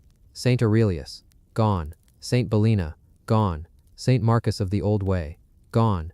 Not missing, not misfiled, gone. Old records suggest they were moved once during a renovation in the 18th century, but the records of where they were relocated end abruptly. One line of ink trails off the page. No follow-up, no confirmation. Some drawers have small papers inside, fragments of earlier tags, Latin notes that once listed contents. One reads caput in argento, a head once sealed in silver. The head is gone. The silver, gone. Even the wax seal that once marked the box, gone. In 1967, an unofficial review of the relic room was conducted by a young seminarian with a passion for church history. He didn't last long in the order, but he kept notes. One entry simply reads, "I do not understand how so many saints can vanish, and no one speaks of it." He never published his findings. He never appeared in any official report. But the box that held his notes, eventually donated to a university, contained a small sketch, a diagram of the drawers, 48 in total. He highlighted 31 as unaccounted for. A century earlier, in 1854, a traveler from France wrote about seeing relics during a private Vatican tour. His journal mentioned a strange drawer, marked with a martyr's name, but filled only with dry rose petals. That journal was never published. It sat in a Paris attic for 90 years before being rediscovered. No one knows if he made it up or saw something real. But here's where it grows stranger. Some of the saints listed on these drawers no longer appear in the official canon. It's as if their stories were erased alongside their remains. Names once inscribed in gold now barely exist in any modern litany. It raises questions. Were these saints real? Were their relics ever actually here? Or did the church quietly, over time, erase their presence? The window that sees the moon. There is a quiet place high in the architecture of the Apostolic Palace. Few ever climb the stairs to reach it. It isn't on the tour maps. There are no signs, no velvet ropes, no crowds with cameras. It exists mostly in silence, at the end of a narrow corridor where the air feels different, older, somehow, and undisturbed. It's not a chapel, not a study, not a storeroom, just a room, circular, modest and plain. Its only feature is a round window. Not large, not decorative, not made of stained glass, just a circle of stone with a hollowed center, cut through centuries ago, for reasons that no records clearly explain. During the day, the light streams in, golden and soft. Dust dances through the beam like tiny stars. But most of the year, this room remains unvisited, empty, unremarkable, until one night, only one night, when something unusual happens. The Vatican has weathered centuries of renovations, earthquakes, restorations, but somehow this window never moved. The stones around it shifted, walls were patched and painted, but this one circle, this one cold, unpolished window, remained in exactly the same place. And every year, on the night of the winter solstice, it captures the moon. Not just a glimpse, not a passing glow, it locks in with perfect alignment. The moon rests directly in the center of the circle, and for a few hours the room is filled with silver light, like it was waiting all year for this one moment. Historians debate whether it was intentional. Astronomers have tried to chart the alignment. Architects have measured angles and elevations. But there are no records. No architectural drawings from the era mention this window. There's no dedication plaque, no celestial reference, nothing to say whether it was by design or by chance. And yet it happens. Every year, without fail. One theory suggests that this room may have been a place of silent reflection, a monk's solitary cell, perhaps a scholar who studied both scripture and stars. In the Renaissance era, the church was more entangled with astronomy than we remember. The calendar we use today, the Gregorian calendar, was born from the Vatican's desire to align with the heavens more precisely. Perhaps someone, centuries ago, carved that window to mark time in a different way, not by clock or candle, but by moonlight. Locals whisper other theories. Some say the window was used for secret observations, that it was a tool in some lost lunar calendar known only to a select few. Others believe the room was part of an ancient ritual forgotten now but kept alive through architecture. The alignment of the moon, they say, signaled something, a beginning, or maybe an end. And there are older whispers still. Some custodians speak of a strange stillness that settles in the room on that night, that when the moon appears in full focus through the stone circle, time seems to slow, sound becomes muffled, the heartbeat softens. They say shadows retreat to the walls, and the light is not just cold but intelligent, like being watched by something serene but immeasurable. Of course, there is no proof, no photos, no scientific studies published on this room. The Vatican archives are silent on the matter, and those who've stood there during that silver moment tend not to speak much of it afterward. Just a nod, a look in the eyes, a kind of quiet agreement that some things are better left unnamed. One letter, however, did survive, dated 1891, written by a German priest visiting the Vatican for a winter retreat. He mentions being guided to the lunar room by a quiet brother who said nothing during the walk, only that he must see it before midnight. The priest writes, "I stood in that circle of light and felt, not warmth but welcome, not understanding but peace. It was like the world turned inside out for a moment, and something ancient looked in from the other side." That letter was never mailed. It was found tucked inside the back of a prayer book, left in a pew years later. There are hundreds of rooms inside Vatican City, some grand, some hidden, some filled with art, others with dust, but few are like this. A room that seems to have no function, no glory, just one perfect purpose, played out once a year, to frame the moon, to witness it, and then to wait. And in that waiting, there's something oddly comforting, a kind of faith that doesn't need words or hymns, just the simple belief that even in stone and silence, the universe finds its way in. Perhaps we need more places like that, rooms not designed for power or spectacle, but for stillness. Rooms that don't demand answers, but invite quiet questions. What else might we see, if we simply stood still and let the moon rise? So if you ever find yourself wandering unfamiliar corridors, in an old place where time moves differently, and the air feels like memory, look for the circular window. It may not seem like much, but on one night, in the hush of winter, it opens, not to the world outside, but to the rhythm of something greater, something that's been watching, quietly, all along. And when it does, let it find you. The mask in the marble. There's a column near the edge of one of the less traveled corridors in the Vatican. It's not especially grand, not one of the ones flanked by gold or ringed in candlelight. In fact, most visitors never notice it at all. But if you stop there quietly, slowly, maybe late in the afternoon when the light spills just right, you might see something, a face, half smiling, faintly carved into the marble, almost as if it's trying to stay hidden. It's not a cherub, not a saint, not a known figure from scripture or history. The Vatican archivists don't even have a record of its creation. It's not listed in the official stonework documents. No artist ever signed it. No restoration log mentions touching it. It's just there, waiting. Some people pass it entirely, their eyes too distracted by the stained glass overhead.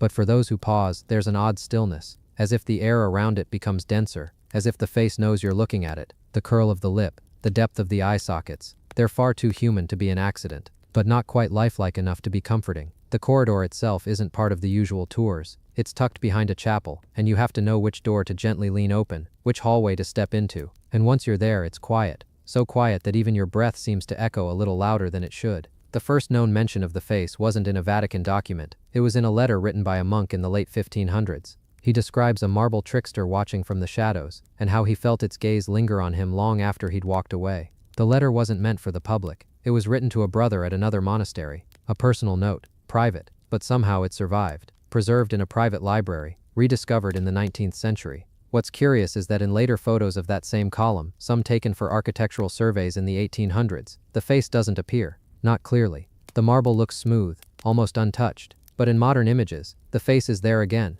as though it returned. Or maybe, it had always been there, just waiting for the right moment to be seen. Art historians have debated the carving's origin for years. Some say it's an unfinished work, an apprentice sculptor practicing a human figure before chiseling it away. Others insist it's a deliberate addition by a Vatican mason, left behind like a signature in code. And a few, those less eager to speak aloud, whisper that it wasn't made by any human hand at all. There's a theory, passed in quiet circles, that the face doesn't stay still, that if you were to photograph it every year, something would shift, just slightly. The angle of the eyes, the tilt of the chin, the curve of the mouth, always subtle, always deniable, but just enough to leave you wondering, did it look like this before, or did it change just for you? One Vatican guard, who worked the halls for over 30 years, said he never liked walking past that column at night, not because he feared it, but because he always felt watched, not by something malevolent, just aware, as if the stone face had eyes on the inside, as if it remembered every visitor who paused there and kept their gaze in return. And then there's the matter of its placement. The column isn't load-bearing, it's decorative, but that exact corner of the corridor, where the face is located, aligns with an ancient Roman road buried far below. Engineers discovered it during a renovation, but chose to leave it undisturbed. That road once led toward a pagan temple, long since erased. Could the marble used for that column have come from there? A few researchers believe so, and if that's true, the face might not be Christian at all. It might be older, much older, a relic of something long forgotten, carved into the stone when gods had different names and temples stood where chapels now rise. But this is just speculation. The Vatican doesn't officially recognize the face. No placards mark its presence. No audio guide mentions it. It remains in silence, in shadow. Visitors who do see it tend to say the same thing, that it feels familiar, that there's something in the expression, something deeply human, a kind of timeless mischief, or melancholy, like a memory you can't place, or a dream that lingers hours after waking. One woman, a historian from Florence, once spent an entire afternoon standing across from it, just watching. She later wrote in her notes that it reminded her of someone, but she couldn't figure out who. It is not a man, she said, but the memory of one. No one knows who carved it, no one knows why, but there it remains, a face in marble, half hidden, half smiling, watching every soul who dares to look a little too long. And maybe that's its purpose, not to be explained, but to be noticed, just once, then remembered, not like a statue or a monument, but like a presence, one that chooses to be seen only by those willing to stop and truly see. So if you ever find yourself in that quiet corridor, if your feet guide you there by chance or instinct, pause, let your eyes adjust, let your breath slow, and look, the face is there, waiting in the marble, and it has been for a very, very long time. The page that was never written. The scroll is brittle now, kept behind a glass case under soft museum light. It barely resembles the powerful message it was once intended to carry. A parchment from the late 4th century, found deep in the Vatican library's hidden shelves. The ink has held, the edges have frayed, but what truly catches the eye isn't what is written, it's what isn't. Roughly 2/3 through the document, after a series of prophetic lines forecasting strange astronomical events, descriptions of darkened suns, and kingdoms that rise and fall without war, the text simply stops. Mid-sentence. A long dash, then nothing, and for nearly 1,000 years people have been asking the same thing. Why? It's not a smudge, not an error. The parchment itself is clean, almost too clean in that spot, like it was always meant to be left open, unfinished. It was written in Greek, mostly though not classical, a later script probably written by a scribe of mixed training, someone blending old forms with newer post-Byzantine flourishes. This wasn't a common scroll, it was likely copied from something older and intended to preserve knowledge, not create it. But someone somewhere stopped. Scholars have theories. Maybe the scribe ran out of ink, maybe the candle died, maybe he fell asleep, never to wake again. But if that were true, why wasn't the scroll ever resumed? In the margins, you can see tiny dots, faint pinpricks left by the person who was ruling the parchment. A guide to keep the lines straight. Even those dots stop abruptly, almost like the person marking them down just lifted their hand and walked away. The prophecy itself is strange. It doesn't mention specific kings or kingdoms, but rather a cold voice from the east, and a great silence that speaks through mirrors, odd phrases, symbolic, unclear. Then in the very last line before the missing portion, it says something strange, and the watcher shall rise when, and that's it. no punctuation, no period, just that word when, followed by a wide blank space that no one has ever been able to explain. It's not torn, not scraped, there's no evidence of removal, the ink doesn't trail off, it simply ends. Librarians from every century have catalogued the scroll and puzzled over it. Some say the missing line was intentional, a warning, a signal, that when the watcher returns, the final words will reveal themselves. Others think it was a mistake, one that became sacred simply because time gave it meaning. But perhaps most haunting of all is this. A 15th century monk who copied part of the scroll into his private notebook added something curious in the margin beside that same broken sentence. In tiny Latin, barely visible, he wrote, he feared what it would say. Who he is, no one knows. The monk, the original scribe, or perhaps the person who gave the prophecy in the first place. No continuation of the scroll has ever been found. No matching copies, no second volume, just one lonely parchment, with a sentence that breaks the silence like a whisper through time. Visitors to the exhibit today often lean in close to the glass, reading the words aloud, then waiting, just for a moment, as if the missing line might suddenly appear if spoken gently enough. But it never does. The page that was never written remains just that, a void in the message, a silence in the prophecy, a story waiting for its last breath. The staircase to nowhere.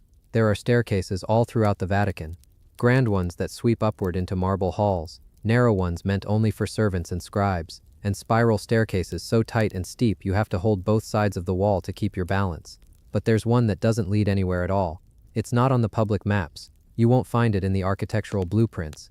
Even the staff who know the archives best don't like to talk about it. But it's there, beneath the Vatican's oldest records room, down a corridor of forgotten shelves and sealed cases, past a metal door that rarely opens.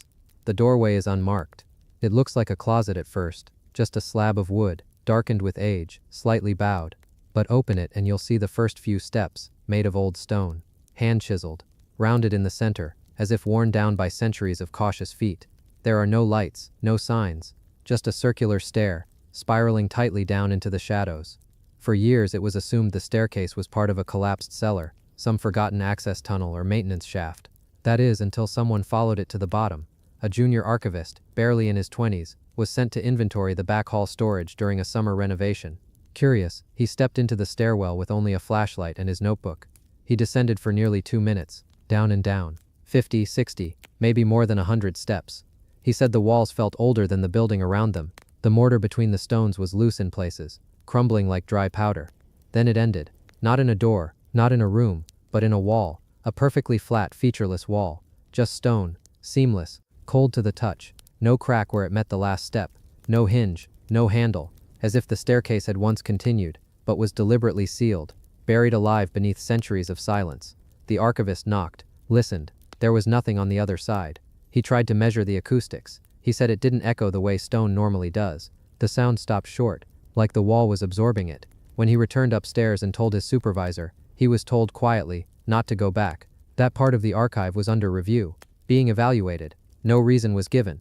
But later in the break room, a senior staffer pulled him aside. She'd worked in the archives for over 30 years, and she said the staircase had been found before, twice. Once in the 1930s, when a maintenance worker went missing for several hours, and later turned up disoriented, rambling about a hallway with no doors.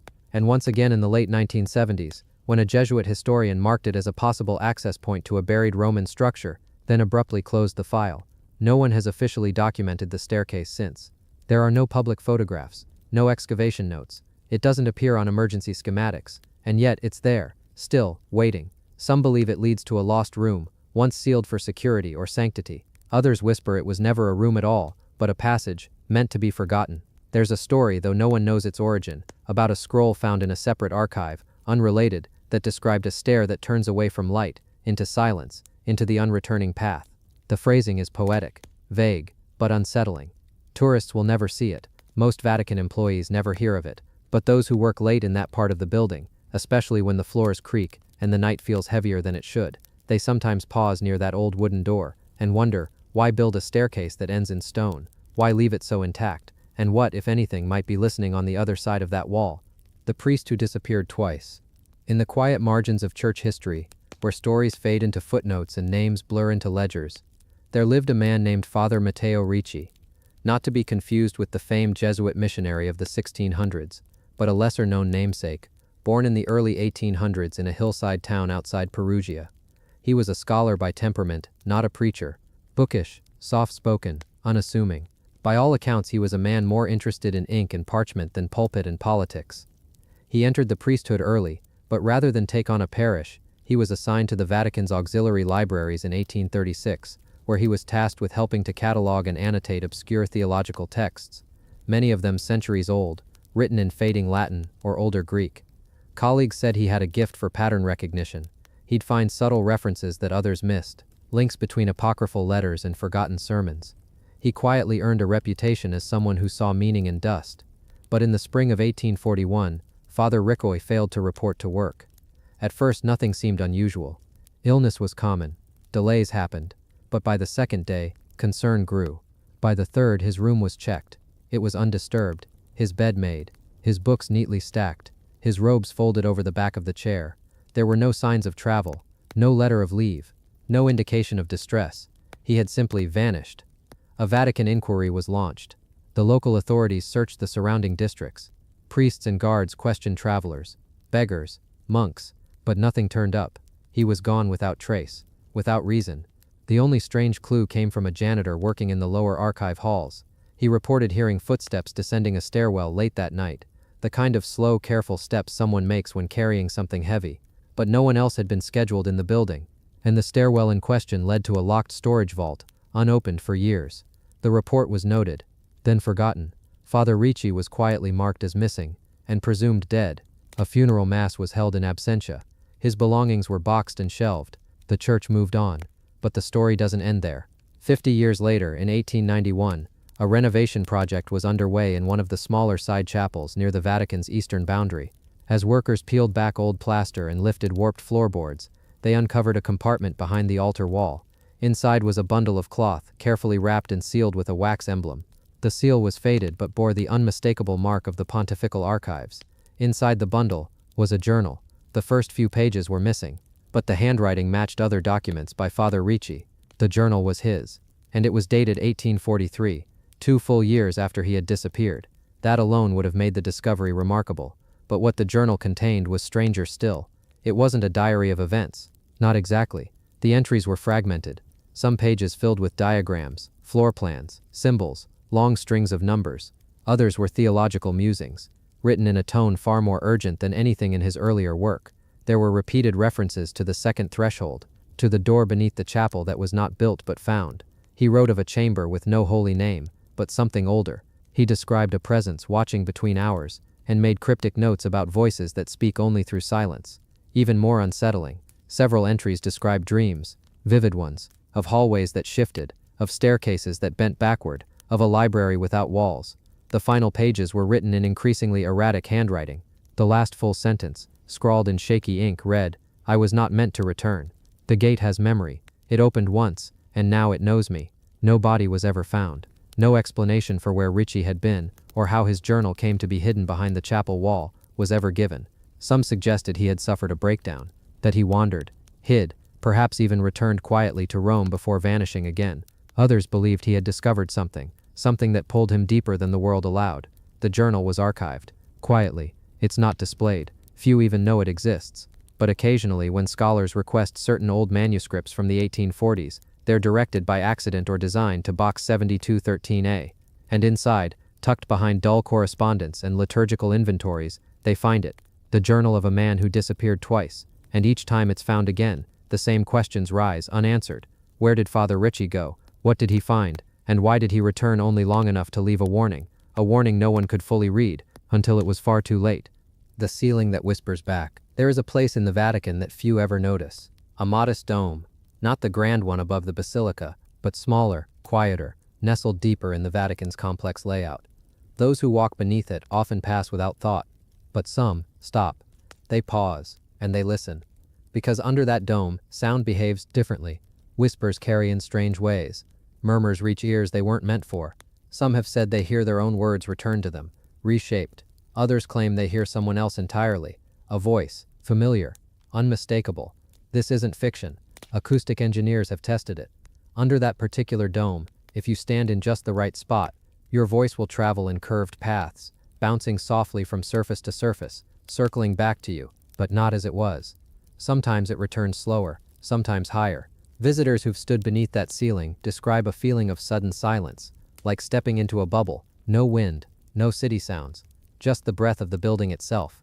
And in that stillness, whispers begin. Old records, unofficial ones, note this spot as early as the 1700s. A small mention in a letter from a papal aide. He called it La Cupola que Susurra, the dome that whispers. He claimed he'd gone there to pray, that as he sat in quiet reflection, he heard someone behind him, a voice he hadn't heard in years, his mother's, whispering the prayer she used to say when he was young. He ran. The dome was empty. He never returned. There are strange markings on the underside of that ceiling.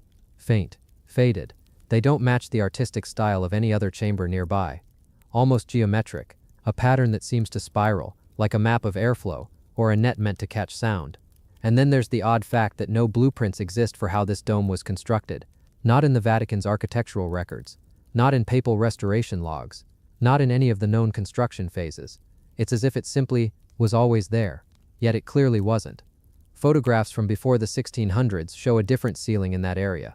Flat, painted, plain. But after a fire, one with no known source, the roof was rebuilt. Or perhaps replaced. The details are hazy. Vatican archivists acknowledge this blank spot in the timeline, but no documents explain it. One theory suggests a visiting mathematician, someone connected to the Medici family, was allowed a private commission to study sound in the Vatican's chambers, but his name, if he existed, is never listed. And the design of the dome is oddly perfect, almost too perfect. Modern architects studying the geometry of the chamber find it difficult to replicate.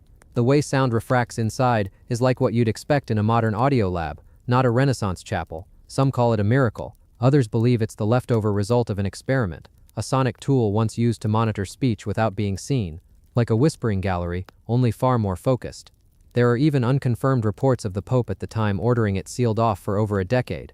No explanation was given. When it reopened, the whispers continued. Tour guides never bring groups to this place. It's too inconsistent. Sometimes it's quiet, empty, still, and other times, a single person under the dome hears what they swear is someone speaking just over their shoulder.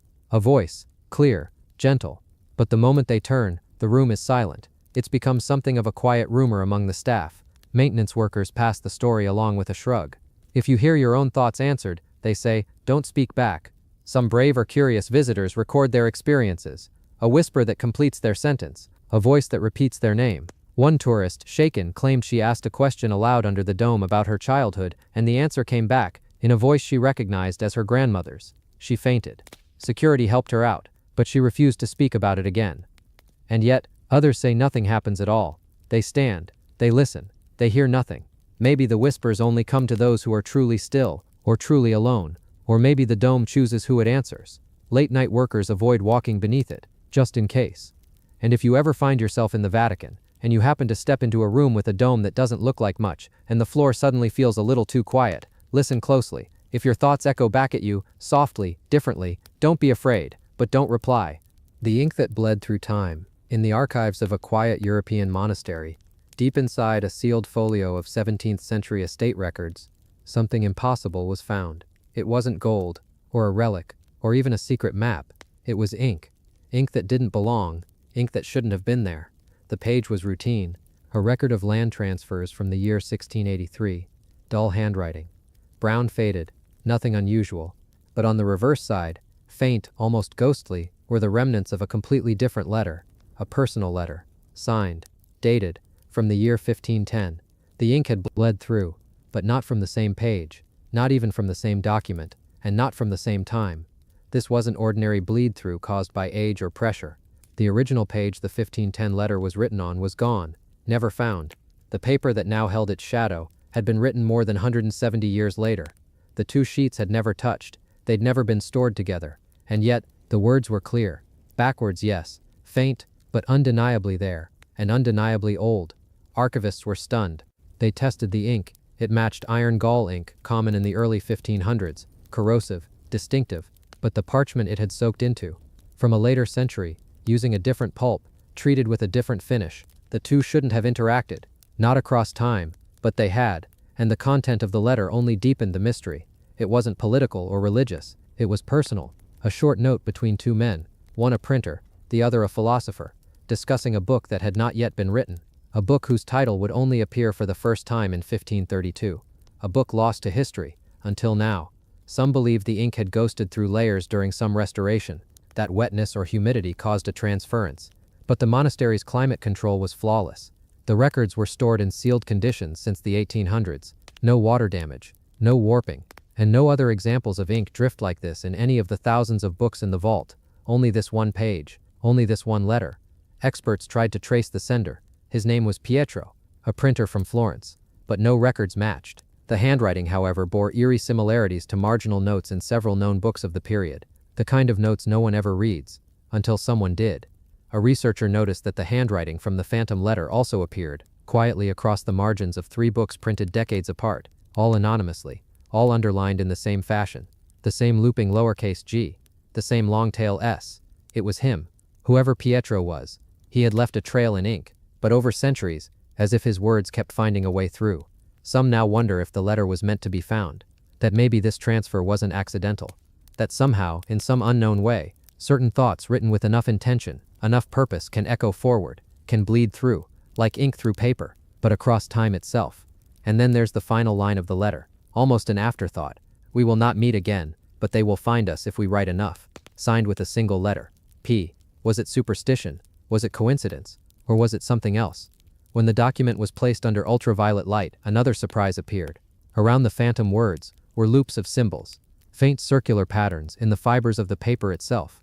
Not ink, not visible to the naked eye, pressed, like someone had stamped the page from the other side of history. No one knows what they mean.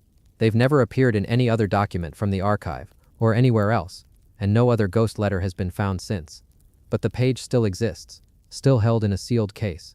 And if you visit the monastery and look close enough, you'll see the words, as if the past is still trying to speak, as if the ink hasn't finished bleeding through time. The candle that wouldn't burn out. Inside the Vatican archives, where light is limited and silence is sacred, there once stood a small brass pedestal, plain, unmarked, and almost always overlooked. Atop it sat a single white candle, not tall, not gilded, just ordinary looking, except for one thing. It never went out. The first time someone noticed was in 1928. A cleric tasked with monitoring humidity and pests in the sealed vaults reported a strange warmth coming from a corner of the chamber marked Tessera Section 4. When he investigated, he found a candle burning. There was no soot, no melted wax, no evidence of matches or flame, but the wick glowed, steady and soft. Thinking it a mistake, he snuffed it out with his fingers. The next day, it was burning again. At first, officials believed it was a trick. Some thought it was one of the maintenance monks using old chemical mixtures for ceremonial purposes. Others suspected phosphorus or camphor, something alchemical, something left behind from a different era. But when they examined the candle closely, they found it wasn't made of wax at all. It wasn't tallow, or beeswax, or paraffin. It was something else. A soft, pale substance that felt like wax, but didn't melt like it. Under magnification, the surface shimmered faintly, like it had layers. Layers or memory. They left it alone, and it continued to burn for weeks, then months, then years, 12 years, always the same glow, not too bright, not hot, just gently flickering. Monks began referring to it as lux memoriam, the memory light. No one touched it anymore, but records began to collect around it. Scrolls that had once been lost were mysteriously returned and stacked beneath it. Books misfiled decades earlier were somehow placed beside it, as if it were organizing, watching, waiting, and always burning. The candle's location was discreet. Only 3 people had official access to the chamber. But whispers began to circulate. That prayers spoken near the flame seemed to be remembered. That one man who had gone blind could still see the flicker when he passed by. That the flame reacted when lies were spoken. In 1940, amid growing tensions in Europe and the expansion of the Second World War, strange phenomena were noted. The candle's flame flared when bombs fell in Rome. It sputtered when key Vatican officials died. And on the night of an attempted theft in the archives, it burned blue. Witnesses described the glow as unnatural, cold but sharp, as if the candle had become aware. Then, just after midnight one winter morning in 1941, the Pope himself, Pius XII, entered the chamber. No attendants, no note of why. He approached the candle, and without speaking, extinguished it, not with water, not with breath. He placed a bare hand over the flame, and it vanished. When asked about the incident, he gave only a single sentence: "Some fires are not meant to be studied, only respected." The candle was never seen again. Its pedestal removed, its chamber sealed, and the only record left is a quiet note in the margin of an unrelated volume. The memory of flame is heavier than light. No name, no date, but the handwriting matches the man who first found it. And in the quietest moments of the archive, even now, some archivists say they can feel warmth just before turning a corner, like a breath of heat, where there is no fire, no light, only memory. The saint. They tried to forget. In the quiet corners of sacred history, there are names that echo for centuries, and names that vanish, as if erased by time itself. But what happens when a name is erased, and the statue remains? Tucked behind the northern colonnade of a minor chapel inside the Vatican, unmarked, overshadowed and rarely photographed, stands a statue with no plaque, a figure carved in white marble, hands folded, eyes closed, not a saint you'd recognize, and yet, undeniably once revered. For centuries, pilgrims passed this statue in silence. No one spoke of it, no tour guides mentioned it, and when researchers tried to identify it in old records, they found something chilling. This saint's name had been carefully, intentionally removed from every liturgical text after the year 1714. No feast day, no mention in sermons, no inclusion in prayer, and yet their statue still stood, not in a museum, not buried in some storeroom, but in a chapel, facing east, the traditional direction of resurrection. An investigation in the 1950s tried to match the statue with existing saints. Historians cross-referenced robes, symbols, posture. They studied old mass books, marginalia, personal journals of clergy. They found a name, Saint Eloria, canonized in 1472, and never mentioned again after 1714. She was said to be a mystic, a young woman who experienced visions, not just of angels or saints, but of structures. She described halls beneath the earth, a corridor beneath the Vatican where light poured upward, a door that could only be opened when heaven stops turning. Eloria's visions gained followers, and her writings were preserved by a small order of nuns who believed she was receiving sacred architectural messages, blueprints, not of buildings, but of hidden truths. She was canonized swiftly. Some said too swiftly. And then, forgotten. Records from 1714 show a sudden council decision. Her name was struck from the liturgical calendar, her feast day dissolved, her writings banned. But why? There's no official explanation, only a brief entry in a private cardinal's letter. She knew too much of what should not be known. The vault must remain sealed. The statue, though, was never removed. Some say it was deliberately left behind, too sacred to destroy, too dangerous to honor. Others believe no one could move it. Attempts to relocate it in 1938 reportedly failed. One report states that machinery broke, another that every attempt to lift it ended with something cold and sharp in the minds of the men trying, as if the air itself resisted the act. Pilgrims still pass by it today. Most don't notice, but those who pause say strange things, that they feel watched, that their thoughts become louder, that for a moment they remember something they've never been told. Her eyes remain closed, but the sculptor, who left no signature, carved a line beneath her feet.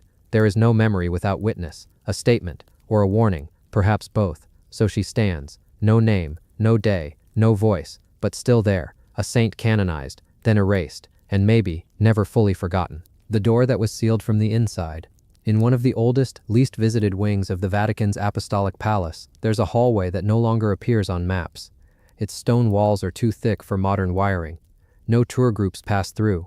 And though it was once a part of daily life centuries ago, now it sits in silence, under dust, beside a single forgotten door. The door is made of old oak, grayed with age, but still sealed tightly into the wall. No handle, no lock, no hinges visible on either side, no cracks between the frame, and no signs of ever being opened, and yet, someone had been inside. It was discovered during a quiet restoration project in 1963. A team of archivists was tracing old fresco damage in a passage thought to be unused since the 1700s. They followed the painted edges of a crumbling wall and found the outline of a doorway. One archivist leaned in to examine it closer and tapped. It echoed hollow, a space on the other side, but no entry. The Vatican brought in a special preservation team to investigate. They scanned the surrounding stone and confirmed it wasn't a false wall, it was real, and the doorway had never been bricked over or sealed with mortar. It was part of the original stone, entirely flush, but the interior? Empty. Something was behind it. Over the next few weeks, Vatican engineers debated how to approach it without damaging the old structure. Finally, with permission from the archives office, they began cutting a small access panel beside the stone frame through a narrow corner where wiring could be added. After 6 hours of careful cutting, they reached the inner chamber and found something impossible. The room had been sealed from the inside. There were no windows, no tunnels, no other doors, and yet, inside were the remains of a wooden cot, a small iron crucifix, and a book. A handwritten journal. The journal's pages were fragile, half decayed, but still legible in parts. Its author had been a monk. His name never appeared, but the entries were precise. Dates, prayers, descriptions of the room, of days passing, of seasons he could no longer see, and finally, a single line written across a full page. I sealed myself in to silence the sound, no further explanation, no mention of another, and yet, the logs described hearing, of tapping in the stone, of breathing that didn't belong to him, of something that whispered when he tried to sleep. The Vatican called in a team of acoustic specialists. They entered the chamber, now cautiously opened, and took measurements. They found anomalies, sounds that echoed faintly despite no curves in the wall, a temperature drop near the floor, and strange interference with recording devices. Batteries drained, tapes erased, static hissed even when power was off. More disturbing than the room, however, were the footprints, or rather, the lack of them. No footprints led in or out, not in the dust, not in the disturbed floor, only a circular, clean patch beneath the cot, and drag marks, as if something had shifted under the bed again and again toward the wall. A second entry in the journal mentions this. It wants to come through, but not while I'm watching. Security was tightened around the site. The room was measured and sketched, but soon after it was sealed again, this time with steel and cement. The Vatican claimed it was due to structural instability, but internally, a different report circulated. A note from a high-level investigator, unreleased to the public, recorded a strange sound after midnight, a tone, low and sustained, almost like a hum, from inside the room, but the room was empty. Some believe it had been a form of voluntary imprisonment, a monk who sealed himself away in devotion, but no one could explain the complete lack of a seal mechanism, no tools, no internal supports, just the door flush to the wall, as if it had always been part of the stone. The journal, now archived under restriction, ends abruptly, no closing date, no goodbye, just the final sentence, again written across an entire page. If the door opens, do not look at it. Visitors are no longer allowed near the corridor, not because of danger, but because the hallway was never supposed to be there. It doesn't appear on floor plans past 1742, and yet, there it is, stone, dust, door, still sealed, and someone once had been inside. The room of shadows and forgotten paint. Tucked deep within the Vatican's maze-like corridors, there is a room that almost no one talks about. It's small, dim, and unremarkable at first glance. Stone walls, cold floor, the smell of time lingering like old dust on forgotten parchment. Most who pass it assume it's just another utility space, maybe a storeroom, but behind those plain walls, something sleeps. Something painted, something old, centuries ago, long before electric lights and velvet ropes. This room was alive with color, with movement, with purpose. Someone came here with brushes and vision, with oils and silence. An unknown artist, whose name has vanished from every record, covered the walls in paint. No signature, no date, no commission logged in any papal archive, just the artwork, and even that had vanished for hundreds of years. Until recently, it started with a strange stain on the ceiling. Maintenance workers doing routine checks noticed discoloration, nothing alarming. But when they scraped away the soot and centuries of grime, colors began to emerge. Red, ochre, gold, and then faces, eyes looking out through the centuries. The painting revealed itself slowly, like a memory returning, a room-sized fresco, hidden beneath the blackened walls. It was not grand like Michelangelo's chapel, nor symmetrical like Raphael's halls. It was raw, expressive, full of human emotion, saints and sinners, angels without halos, soldiers with weary eyes, a woman weeping into the folds of her robe, and a figure, perhaps Christ, perhaps not, stepping barefoot into the unknown. No records tell us who painted it. No initials have been found, but the style suggests a gifted hand, someone trained, someone who may have studied under the masters but never became one. Maybe he was a student, maybe a servant who painted by candlelight when no one was watching. Maybe he was punished, and this was his penance. Or maybe, just maybe, this was a secret commission, a message intended not for popes and kings but for time itself. The Vatican didn't announce the discovery right away. Some things, even in the 21st century, remain sacred by silence. The painting is fragile. Each brushstroke rests on a layer of wall that could crumble with a touch. Conservators work slowly, carefully, sometimes wearing gloves, sometimes using microscopes. They document, they photograph, but even they don't know how deep it goes. Behind every wall could be another layer, another story. It is the quiet that makes it powerful. This isn't a painting meant for crowds. There are no tour guides here, no gift shop just outside. This room lives in the shadows. It has for centuries, and somehow the shadows suit it. The figures on the wall aren't performing. They're not frozen in grandeur. They are simply there, waiting, like someone once painted them and then closed the door forever. We don't know why. Perhaps the artist died before it was finished, or perhaps someone ordered it sealed. There are rumors, of course, that it was heretical, that it showed forbidden scenes, that it blended pagan imagery with scripture. Some say there are symbols hidden in the background, keys, eyes, suns drawn too many times, but nothing has been proven. And perhaps that's for the best. Because some rooms are meant to remain quiet. Today a single bulb hangs from the ceiling. Not too bright, just enough to see the faces when you step inside. You feel watched, not in a threatening way, but gently, like the walls remember you, like the figures on them were painted for you alone. Time slows down here. Your breath sounds louder. You forget the world above. And the strangest thing of all, the air smells faintly, of turpentine, as if someone just finished painting. 500 years, and still the scent lingers. This is not a room of glory. It is not a room of fame, but it may be one of the most human places in all the Vatican. A space where someone, long forgotten, poured their soul into the stone. Not for wealth, not for power, but simply to create, to leave behind something that would outlive them. And it did. The room of shadows and forgotten paint is not part of any tour. It may never be, but it exists, beneath layers of time, beneath the weight of forgotten history, and the story it tells. It whispers, not shouts. It waits, not demands. And perhaps in that quiet between the cracks of paint and silence, we come closer to the truth than in any gilded hall. The door that wasn't supposed to open. There are places in the world where history isn't just stored, it's sealed. Places so old, so full of hidden weight, that time itself feels slower inside them. The air changes. Footsteps echo differently. Light seems to land a little softer. Beneath one of the most sacred sites on earth, a place walked by millions every year, there's a hallway that ends with a door. A door unlike any other. It's not carved with grandeur or polished with gold. It's unassuming, stone, simple, and for centuries it was not supposed to open. Not because it couldn't, but because it wasn't meant to. For generations, whispers passed quietly through the corridors of the Vatican about that sealed vault. Some said it was built during the earliest days of the Church, when the world was fractured and faith was dangerous. Others believed it was far older, built before the Church even existed, repurposed and reclaimed over time, like so many forgotten things in Rome. But no one ever truly knew what lay behind that door, and no one was allowed to try. In the Vatican, things are rarely rushed. Decisions are layered in tradition, wrapped in silence. And so the door remained undisturbed, quiet, waiting, until one day, something changed. It wasn't a discovery. Not really. Not at first. It was a feeling, a whisper, a note tucked away in the margin of a 15th century ledger, written by a monk with trembling hands. He had been cataloging relics when he mentioned a chamber lost to oath in stone, sealed by silence, bound by dust. No coordinates, no map, just a reference, a direction.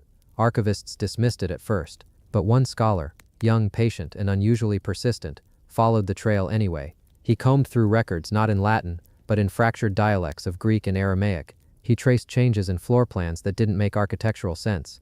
He noticed places where corridors should have connected but didn't, where walls were thicker than they needed to be, where there was too much empty space on ancient blueprints, and slowly, quietly, he found it.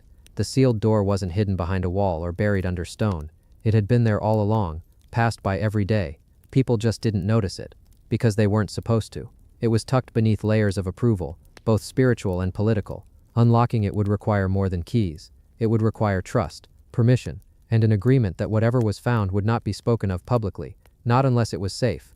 Months passed. Then years, until in a quiet ceremony attended by fewer than a dozen officials, the door was opened. No fanfare, no press, just the sound of ancient hinges moving for the first time in centuries, and what lay beyond was silence. But not empty silence. The kind of silence that feels full, like walking into a room just after someone has left, like entering a dream still echoing from the night before. The chamber was larger than expected. Not a vault, not a tomb, but something in between. Dust covered everything in soft gray layers.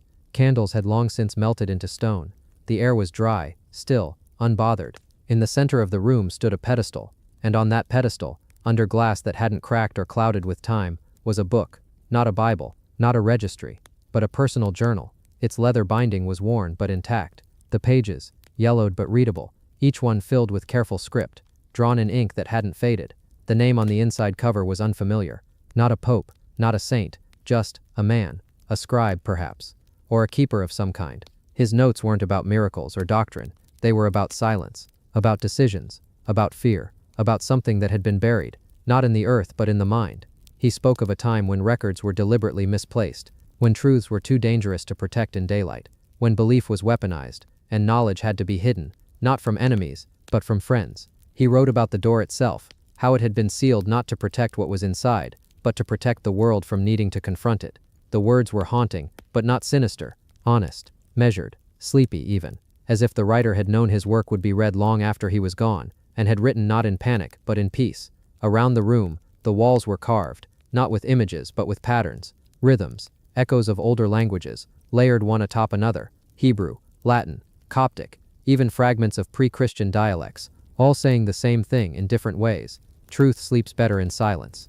The investigators were not archaeologists.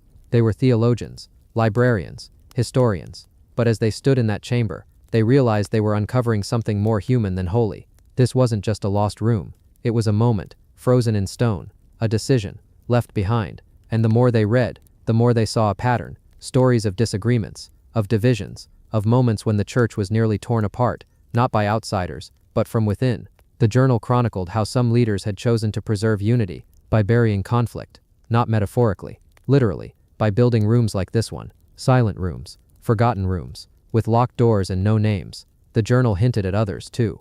Rooms beneath France, beneath Jerusalem, beneath the old ruins in Carthage. Whether they still existed, no one knew. But this one had opened, and once opened, it could never be truly sealed again. The scholars debated what to do, whether to reveal what they'd found, whether to share the journal, whether to acknowledge the room at all. In the end, they chose silence, not out of fear, but out of respect. The journal was moved, but the room remained, preserved, undisturbed, and the door was gently closed once more. But this time, not locked, because now, someone knew, and maybe, someday, someone would return.